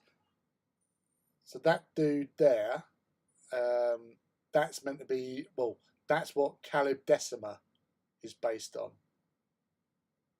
And it's 1750. Oh, they do have the Gravitons. So, fight 1550. That 1550. Cryos, temporary out of stock. So, that is £30 cheaper than a Carachnos. Cryos Venator, out of stock. Mechanicum Thanator Calyx Siege Automat, out of stock. Thanators, out of stock. Dravac, out of stock. Pelstas Squad, out of stock. Myrmidon Securitors, out of stock. Phalanx Coloct with Multimotors, out of stock. Peltas Upgrades, out of stock. Arvus Lighter, no longer available.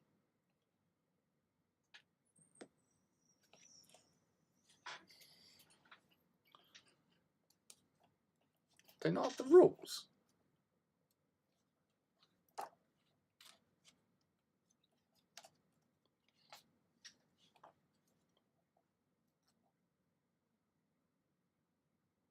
Oh, so it's Phalanx. Yeah, that's freaking odd.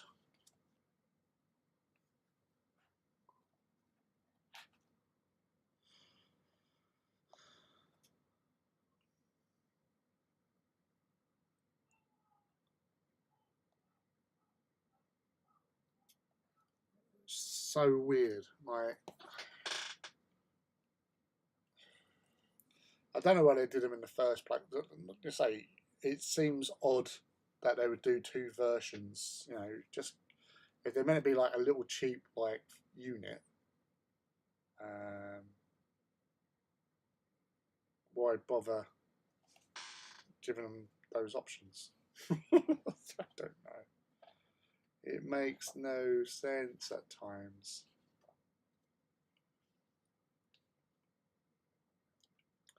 The Voltrax Stratos. That arc blaster it has is actually quite nasty. That does like 4 shots.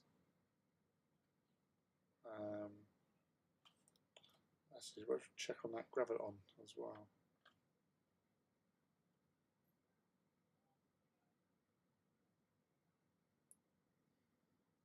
The Graviton Pulsar, 24-inch range, AP 4, Heavy 2, Blast 3, Concussive 1, Graviton Pulse, and Haywire.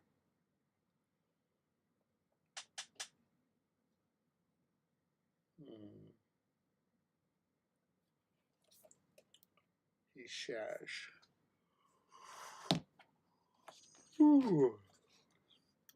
Conversion Beamer.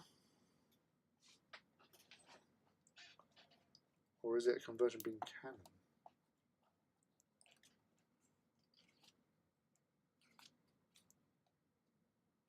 It's a Conversion Beam Cannon, okay. So Conversion Beam Cannons are the same range as all Conversion Beamers, but is a better strength. Up to 18 inches, strength 7, no AP. more than 18 inches, strength 9, 4 AP. All heavy 1, blast 3 inches and blind. And then over 42 inches, they're strength 12, AP 1. So I suppose in some respects they do have the manoeuvrability to sort of keep out the way, and sort of dodge down one side, shoot across the table, I guess. So as long as it's over 48 inches, you're getting that strength 12 AP 1, which, you know, corner to corner, you can easily do.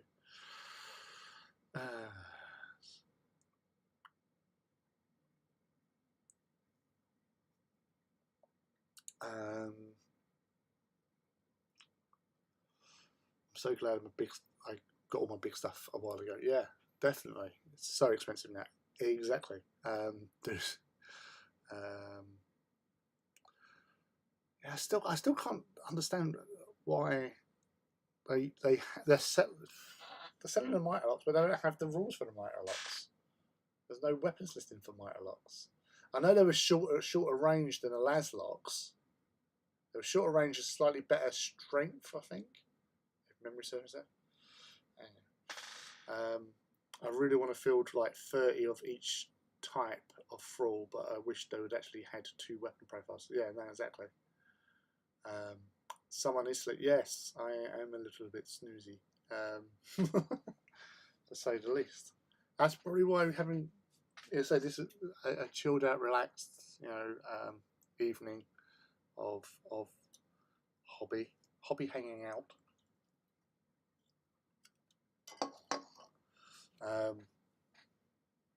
The heat hasn't helped, that's for sure.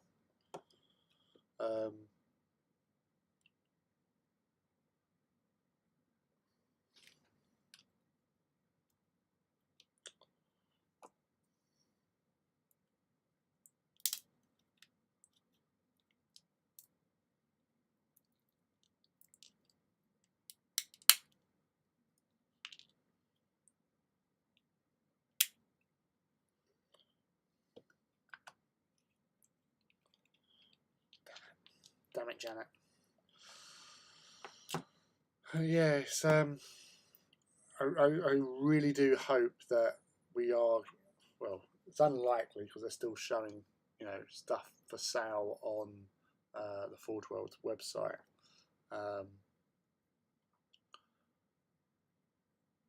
But yeah, you know, what? I don't even know. So I've never really looked into thrall. I've never liked thralls. Phalanx are my go-to. I love my phalanx.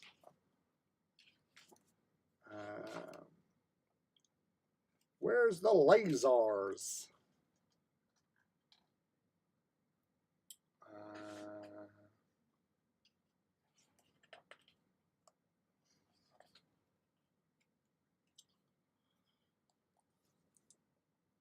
Yeah, so 18 inches, strength 4, AP 6, assault 2. So, better than a las pistol, which in the same turn is better than a I think a las rifle's longer range, but it's still like strength 3, I think.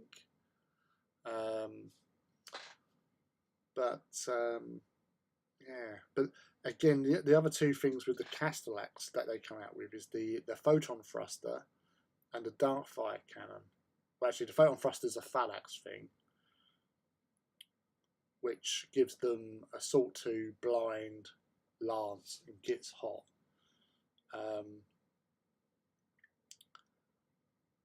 Now I know like phalanx have 3 wounds and all that sort of stuff, but I don't like getting hot, as you can tell, because it's not my native sort of environment, really. Lance, yes, okay, so if you're shooting at something, well, even if you're shooting at a Titan, in fact, you'll bring down, because of the Lance rule, it's a maximum of 12 armor value. So you will always damage a higher armor valued vehicle on a 6, or with the Darkfire cannon on a 5, because as I said, the Lance rule brings all armor values down to 12. So there are things that have an army value of 15 in this system.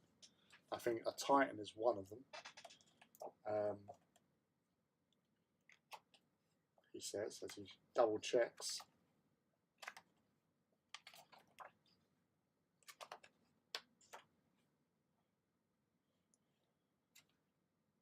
Yeah, so a Warlord Titan is front and side 15, rear 14. So if you're shooting them with a lance, they're only 12, but you're overhitting on a dark fire. You're getting 5+ to actually penetrate to glance. Yeah, because you can't. Yeah, well, on a 6 you'll penetrate. On a 5 you'll glance. So you can only do glancing hits with it on a 6+. That doesn't work for me. I'd rather go at it with melters up close, because they're jump infantry anyway. Get up close to them and hit them with melters. Yes, strength 15, or shooting them in the arse at strength, toughness 14 or whatever. Sorry, not toughness 14, on the armor value 14. So yeah, so you get the 2 dice and hope for the best, really. Well, if you roll 6, that's a glance out of 2 dice. So 7 is a pen. So if you're shooting them in the arse. You reckon we'll see any plastic mechanicum? As Ivy says, I really hope so. The prices of things in resin don't feel very well considered. For mechanicum especially, it doesn't feel like there's a on-ramp for people to get into them right now.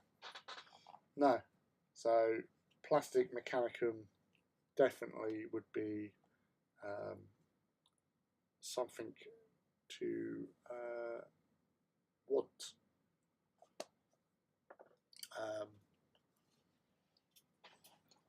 It is a big old beamer. It is a big old beamer. It's definitely something that can do a lot of damage with everything. But I think, as I said, like my major sort of like surprise was that there was a lack of like brutal in like their sort of close combat weapons, because they're like, they're automata. They're basically the stripped down versions of a dreadnought, especially like the Domitar, for example, or even a Thanatar, which are big behemoth things. They don't do brutal, and they're bigger than a fucking dreadnought. Why does a Astartes dreadnought do brutal when it's smaller and it's built by the Mechanicum? Mechanicum would have stuff just as deadly. Especially like with all their like weird and wacky weapons. It just seems a bit bonkers in some respects. I say, like the phalanx haven't really changed that much as such, really. They're not, well, they would never, weapon skill 3, but they had ballistic skill 4, and they had a 4+ invulnerable as well, and 3 wounds. Their chain bayonet used to be a heavy chain blade, which was quite nasty.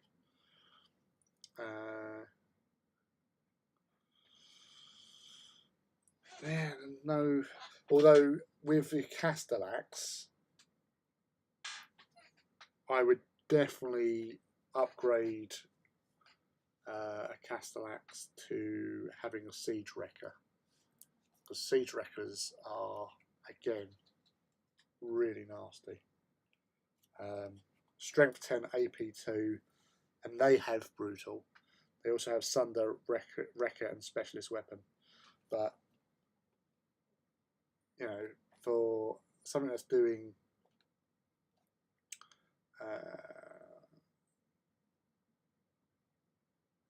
2 attacks, you want those attacks to actually do something. Yeah, like Myrmidons. I was talking to my friend Matt Swift the other day. Of course, most of my conversations has been about the Mechanicum Codex recently, but talking to him, you know, like Myrmidax were my go-to, and it was purely because I like the sort of aesthetic of like a Myrmidon, because Myrmidons are pretty cool. Like before they brought out the models of Myrmidons, the concept of Myrmidons were quite brutal, vicious, you know, militaristic, you know, warlike Mechanicum forces. Because they were meant to be like the Praetorians, because Praetorians was something that they had in the books, and the Myrmidons sort of fill in that role. Even like the Romu 31, it's like kind of like a Myrmidon in some respects, although he's a protector or something, a Skitari protector, whatever. But for having a unit that you can have 9 Myrmidons in, and it's costing you 153 quid for 1 squad of Myrmidons. And they obviously, you only have 3 types, so they all look the same, more same than Space Marines. So, you know, at least with Phalanx in resin kits, you can sort of angle and do stuff or whatever. But yeah, I'm not a massive fan of the cost for resin Myrmidon. Myrmidon, sorry. You know, I've got 6. Well, I had 5, but because you can't have a Myrmidax, I took off the Myrmidon that was representing my Archmagos. So he's now going to be rejoining the Myrmidon Destructor force that I had. So he'll be like the Myrmidon Lord, because he looks a little bit different from the others anyway. But again, they've only got 3 weapons. They don't come with any weapon variants, and they've always come the same. So with the Irad Cleanser, the Volkite, and the Sea Beam. So it's not. And I can even remember being at Weekenders, like in the early days of the Weekenders, after the Myrmidons came out, asking, oh, will you bring out, you know, like a weapons upgrade kit, so you can actually have like the same weapon loadout. So as you might want to have 3 Volkite equipped dudes in a squad of 3, or you might want to have a squad of 9 Volkite equipped Myrmidons, stuff like that. And they were like, oh yeah, we want to get that sort of sorted out. And obviously they say that a lot at the Weekenders. It's either something that they're working on, or they're just going to do that to shut you up. But nothing's ever appeared, and you know, that's the sort of thing which is a little bit frustrating. Because, like, again, a lot of us have OCD in one form or another. So we want them to look the part. We want them to look like, you know, how we imagined them. But yeah, it's you know, it's really hard for me to justify like spending so much money on units just for 1 unit, sort of thing. And to be fair, in the games I have played with my Mechanicum, I've hardly used Myrmidons. So is it just like a thing that you think, yeah, I'll get it, but then like they're sort of forcing you to do that if you want to go Myrmidax, because then one of the things is it makes them you can take them as troops, so that means that you could buy lots of them. But again, you know, doing a full squad in with Myrmidons is just stupid. Just think about it. It's like to do 2 troop choices, it's £300, and they're all going to be like, you know, again, unless you sort of mix them around, and then like you have a squad equipped with Doodads. But obviously that might be Secutors, actually, not actually. No, he would. Yeah, I think the Myrmidats only allows for Secutors as troops, so that's a problem.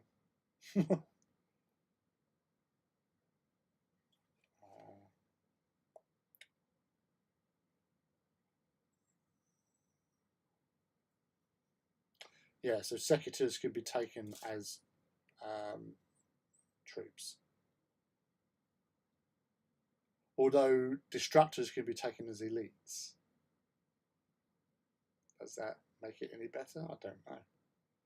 Don't think so. Oh, they do have hatred of everything.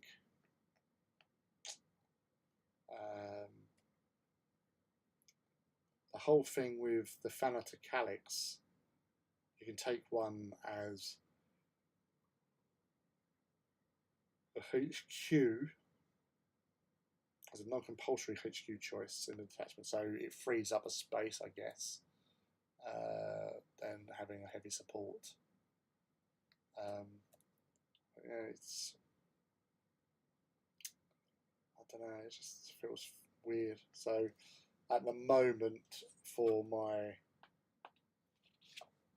high techno arcana,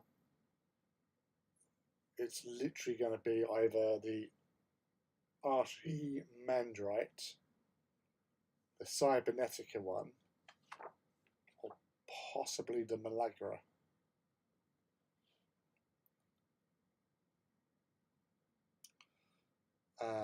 Though Reductor, I suppose, would probably. I reckon Reductor is going to get the most play in games. But yeah, I don't know. But if you do Reductor, then you can have Caleb Decima Invictus, or Caleb Invictus Decima, whatever his name is. The Archimandrite, well, he's, yeah, I don't know.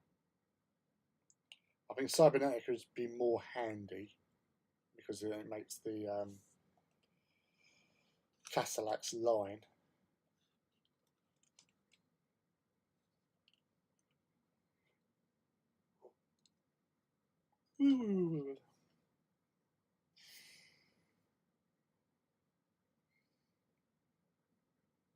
I don't think Myrmidats makes.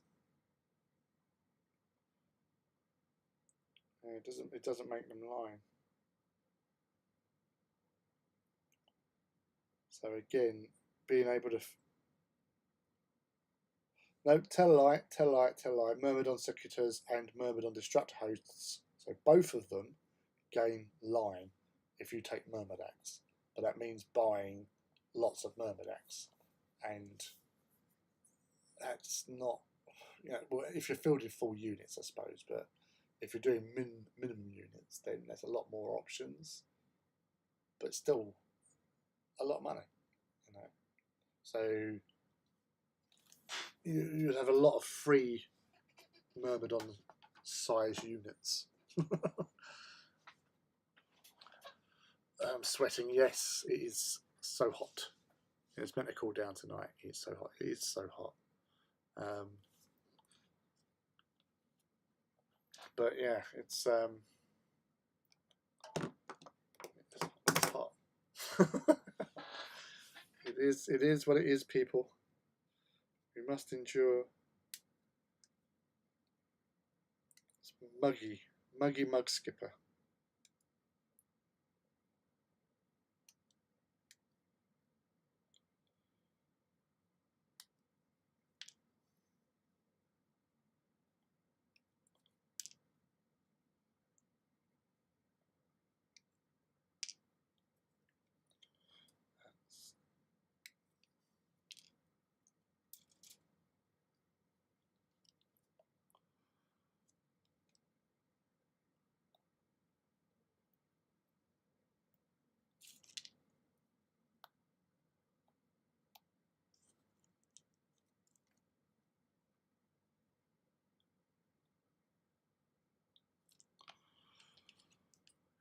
It's so warm.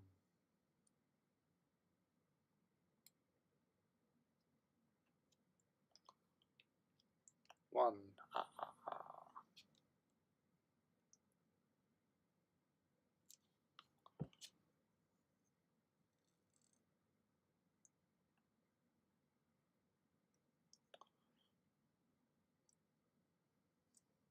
Ooh. I do like how these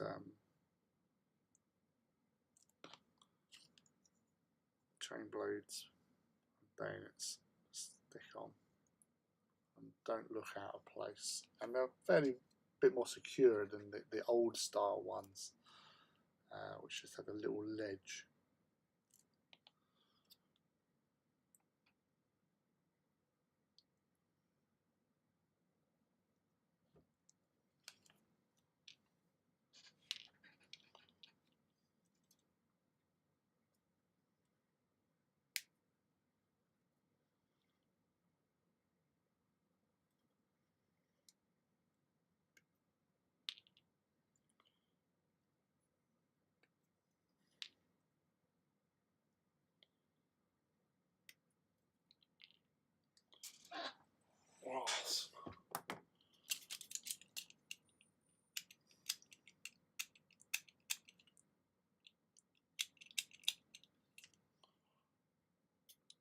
You still on? Yeah, still on. It's just very warm at the moment. How are you, Edvin? What have you been up to?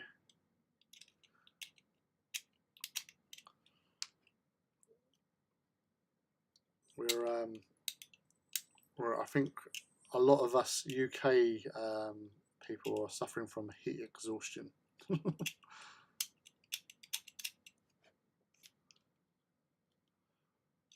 yeah, we're still on. We're still going. We was actually on earlier than normal because Artist Empire couldn't do his stream tonight because of a family situation he had to deal with. So obviously family comes first. Finishing up your unmade. Cool.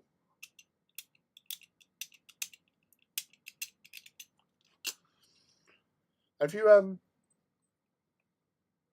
are you actually in the Discord, Edvin, or not? Or do you not do Discord? Can't remember.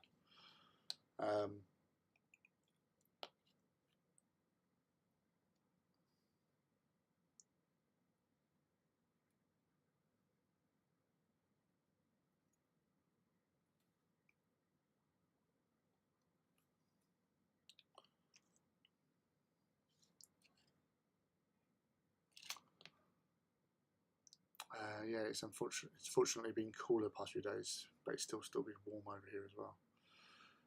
Yeah, it's just like weren't expecting it. We was like expecting to be a bit cooler from where we've had the real bad heat, a record-breaking heat, and then it cooled a little, and then it came back again.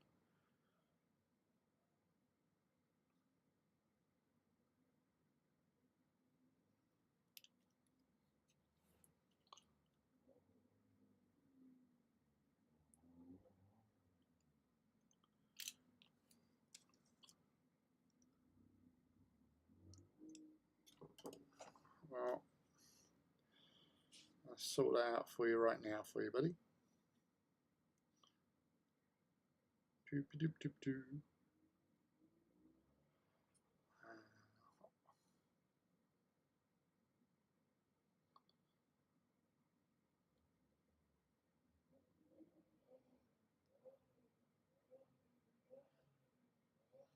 The boy racers are over the road.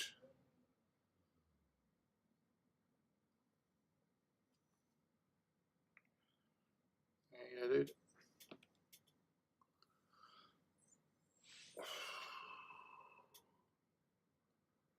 He's some hot shit.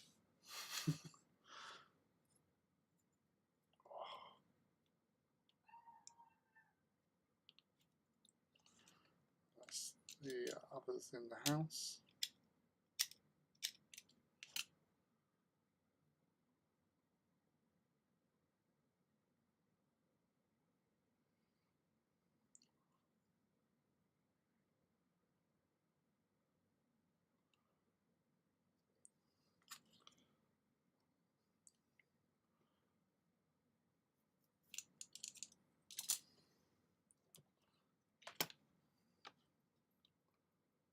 nice. Ha ha ha ha ha. Well, that's the group.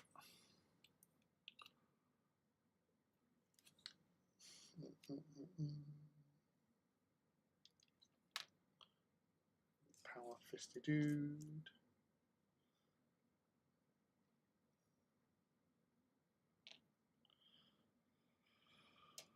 Whew.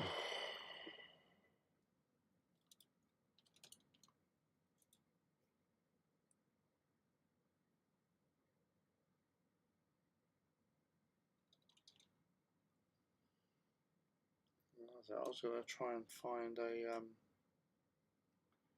bolt pistol or something for him,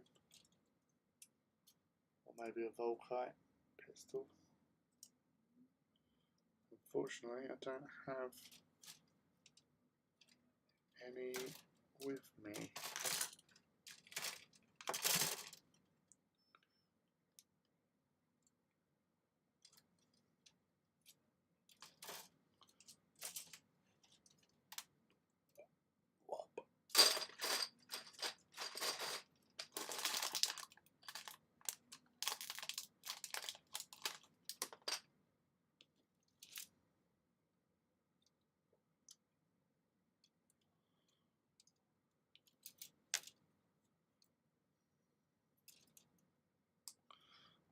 Vexilia.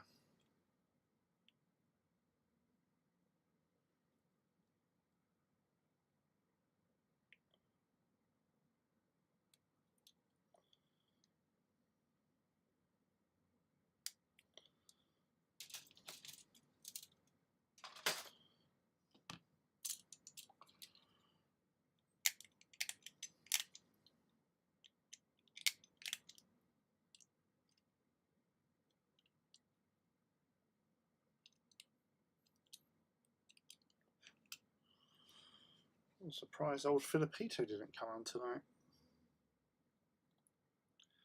Though then again, I didn't really put a lot of what do you call it? Links out tonight.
I know I've got some Volkites somewhere. Just want to check something with.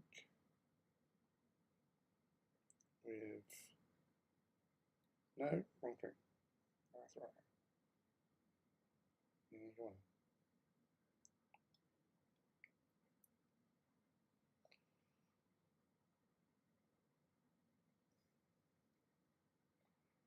Once I get this unit built and painted,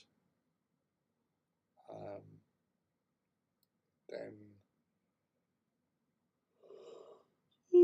I have a playable force, because 2 troops minimum, got HQ.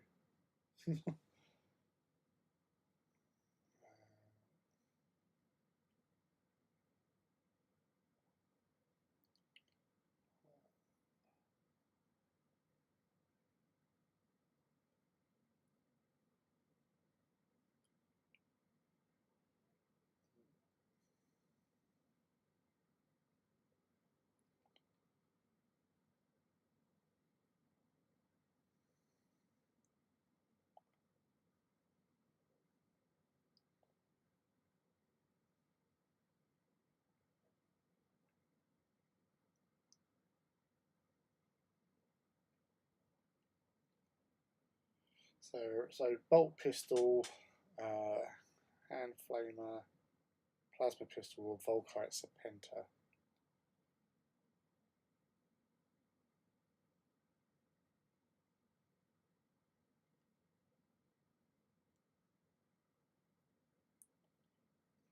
Essentially, the Legion Tactical Sergeant may exchange his bolt pistol for a bolt pistol. What? Hand flamer, plasma pistol, or Volkite Serpenta. Or he can exchange his bolter for a combi weapon of the Magna variety or the minor varieties.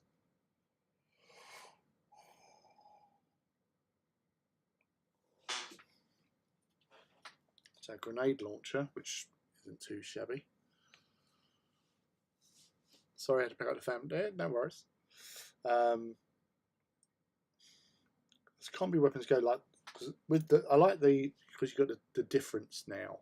So if you choose a minor combi like a flamer, grenade launcher, or Volkite, you can use the combi multiple times.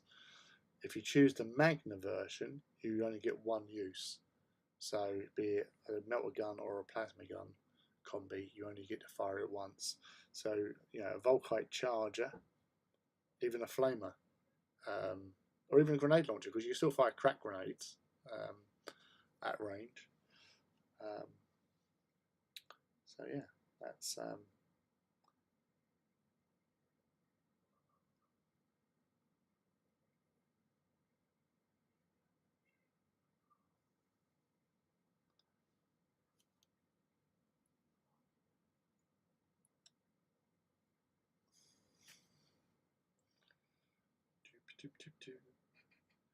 command into the conga.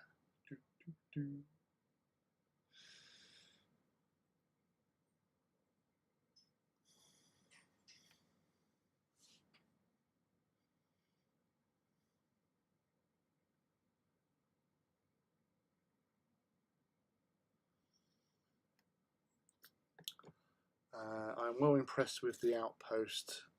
Had a box of March 3 Marines with the box damage and one leg missing, and they have sent me a whole new box. Oh, that's pretty good. That's the thing. Like sometimes the smaller groups, the smaller stores and outlets are a bit better in that respect. Like with the bigger guys, they probably get it a lot. Sometimes maybe a bit fraudulently, sort of thing. But yeah, so that's the thing, because with the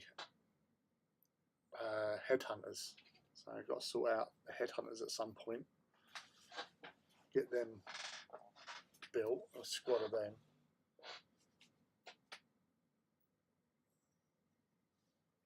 So lots to sort of plan in the future for stuff. I'm gonna have to stand again because the leg's playing up again. Ow!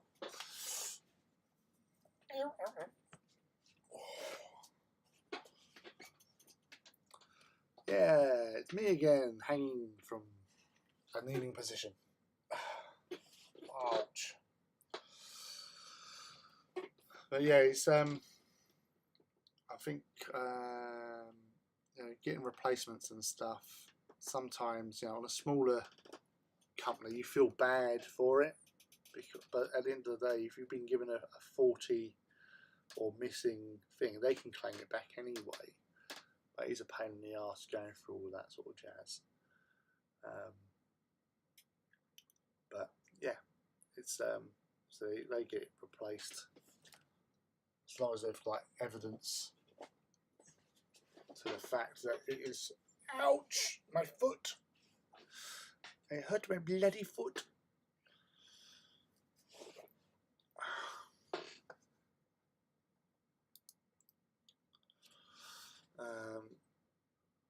Need to get another box of Marks 4 now, though. I mix them up and build Marks 5, so I need all of them to make my Marines. Yes, that's again as one of the things that I found weird that you, it's considered. I don't know. I know like there's Forge people that they don't mix and match armors in squads. Like with my original Raven guards, which are like, you know, Istefan 5 drop site massacre survivors, I was mixing up not necessarily the armors, but I was mixing up the weapons. So like one of them might have, a couple of them might have like Tigress bolters, and some of them might have had Umbra bolters or whatever, because it's like they're just grabbing what they could and was shooting. You know, ran out of ammo. That one picked up something off a fallen dude, use it.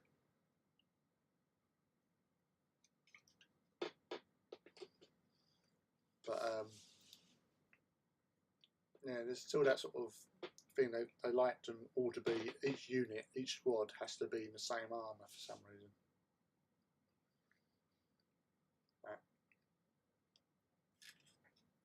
Right.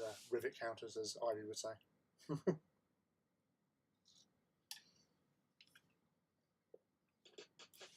Oh, need a walk again. Ouch.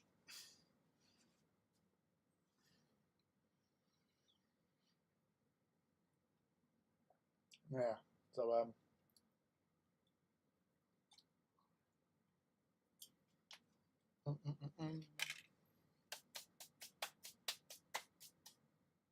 Oh.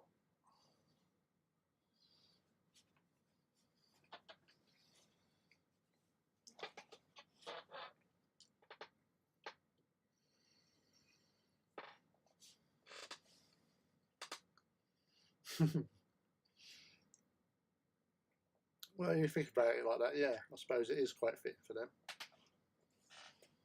But I always like the fact that they'd always had, they like, you know, they had the good shit before everyone else did, well, along with some of the others.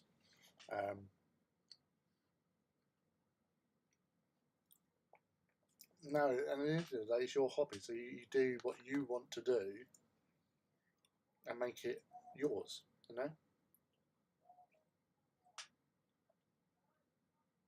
Oh, dear, sorry. So, notice we jumped up a second ago to 8 viewers. We're back down to 7. Something that some of you may not be aware of is that always on the day after a live stream, in the comment sections of the videos, I always get a lot of people commenting with links to porn sites. So just so you know, you are amongst the most sexiest hobby hangout there is. I think the record so far has been 4. Last week was 3, so who knows? We might get a 2, might get a 1, we might even get 5. Who knows? But you know, it's one of those things. This is the porn hob, as I like to call it, and it's something to be kind of proud of. I think that we are targeted. Well, I am targeted. The site is targeted with porn links, and it's quite sad because, you know, dial 4 would be not fair to 4 if you didn't. I can't remember what actual translation. It's a very, very weird translation when I put it through. But it's German, but it makes no sense.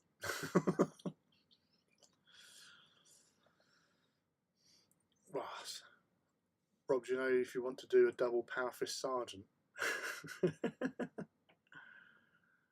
Yeah, Mechanicum, you know, Mechanicum's accepting of all. You know, we embrace ourselves and in all different ways, in gloriousness. But yeah, it's quite weird. You don't sort of expect that, you know, like sometimes when I post stuff on Twitter advertising the stream, you do get like, oh, you know, follow me and I'll make sure you get 10,000 followers and all that sort of stuff, and you go, bollocks, you know.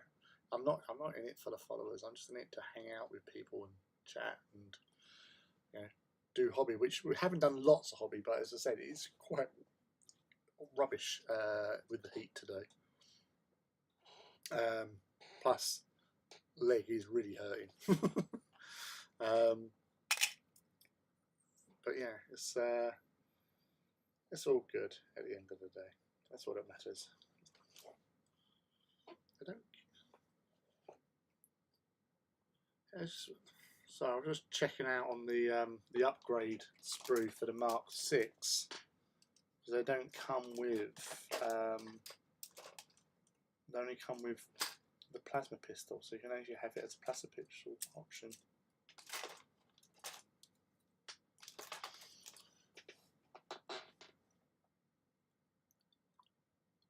Talking about hobby is still hobby. No, that is fair. That is legit. Yeah, it's a sciatica again. Yeah. When I went over to Aaron's, one of my friends asked me to cut her hair for her. You know, being a hairdresser. I think I mentioned this the other day, but where I was sort of bending to, you know, do a proper job sort of thing, it aggravated something, and when I came back, the sciatica was there, and I thought, well, why am I getting sciatica? I haven't hurt my back, I haven't pulled myself or anything like that, but obviously I had, and it just triggered it off. And so for the last couple of weeks, it's been, you know, a bit of an arse really, because it's, you know, again, the right butt cheek down that top right thigh is where it's really like, it's like being really pulled tight, taut like a tiger. And that's, yeah, I've had worse sciatica back when I first sort of got it many moons ago. But yeah, so two lots of it in space of several months is not welcome. Hey Mac, evening peeps, just popped in to say hi. Oh, always welcome, dude. Thank you for dropping in. It's a very laid back hobby chat tonight. As I said, I've literally built 3 Space Marines. That's all we're up to so far. It's 3 Space Marines, 3 whole Space Marines. So that's a 10-man squad done. Although I think I do need to basically do a second Vexilia. Oh, he says that, but then, oh, I don't know. Because I've got the other one, I've got Nuncio Fox. And I'm still not sure about that. Had your first game of Epic 30? Oh, cool. How'd it go? Did you destroy your enemies?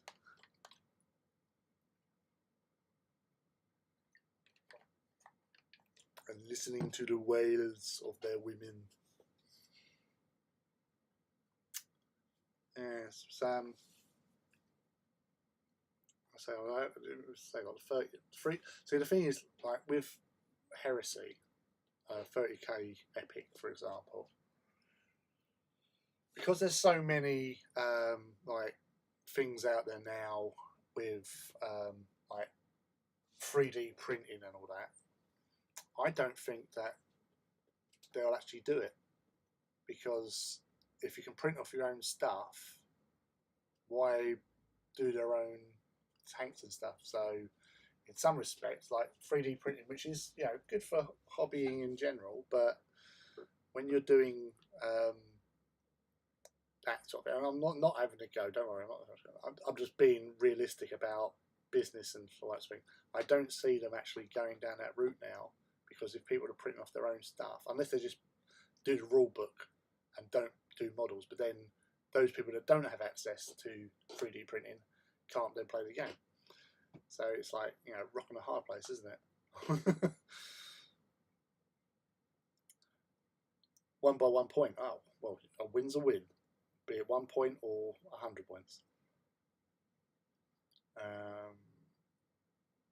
Was using Death Guard. This was pleasing hobby time. Appreciate it. Yeah, no worries. Would love GW to officially support it. Well, yeah, but if they're not getting money out of it, you know, say like a book's one thing, but then it's all the hours that they put into that, and will book sales sell that much?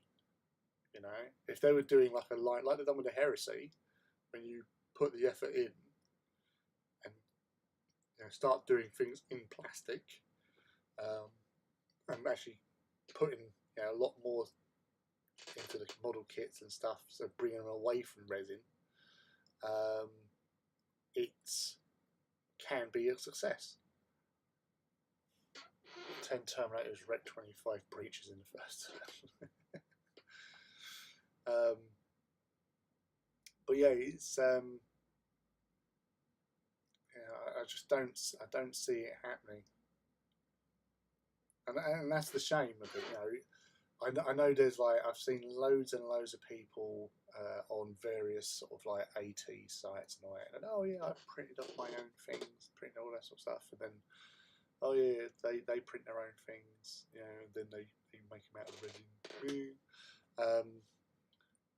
But all that would have a detrimental effect on their decision making. If you support something, if they sell the numbers, then they continue and they support because it sells. That's why Space Marines are the most popular army list and will never go out of fashion, because there's so many people buying Space Marines in one way or another for 40k for Heresy or whatever. So that's why they're always getting stuff out before everyone else generally, and have a larger range of stuff because more people will buy that stuff. But if they start, and I know there's loads of like other companies that are making their own version of Space Marines and stuff, and just trying to jump on the bandwagon, and people using them because it's cheaper. But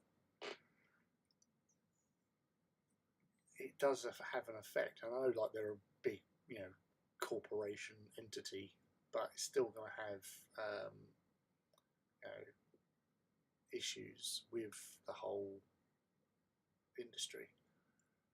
And that's where 3D printing, unless they embrace 3D printing and start doing 3D prints, you can buy the STLs and have a key.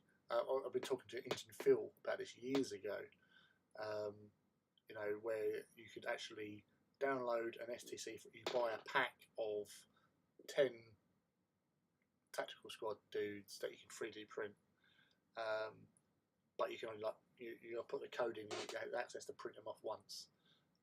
That's the only way they would do something like that. And you obviously won't be paying as much, but in the future you probably will.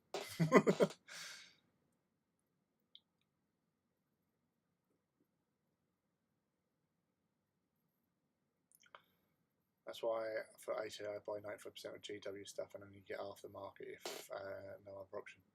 But that's the thing, it's like, it would be nice if they had all the options available, But I've always thought like that they should be able to do sort of like with stuff that's out of production, if they're 3D printing it, that's why obviously it goes over to CAD, because once it's been designed on CAD, you can do all that shenanigans. So they could actually just, instead of having massive warehouses, they could just basically have a shit ton of printers and print to order, and so having, it's just all then having the distribution centres and whatever. All sounds like a dream, but it's just one of those things that we have to live with for the time being, really. Yeah. Ross. But congratulations on the win. It would be nice to actually play Epic again. Maybe it will happen. Who knows? We will only see in time to come.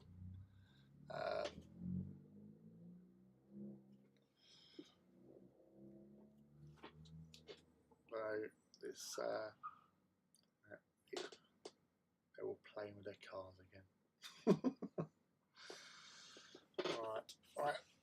I think my leg can only take so much, so I'm going to finish it off now, people, because I really need to sort of lay down, lay flat, rest my leg, elevate it or whatever. So we'll call it quits for tonight. Thank you for hanging out again on a hot Wednesday evening. Hot with the temperature, not so much with the action. All the chat has been very, very good this evening. Thank you all. I hope you all have a wonderful time. Saturday is still on. I might be a little later. May not.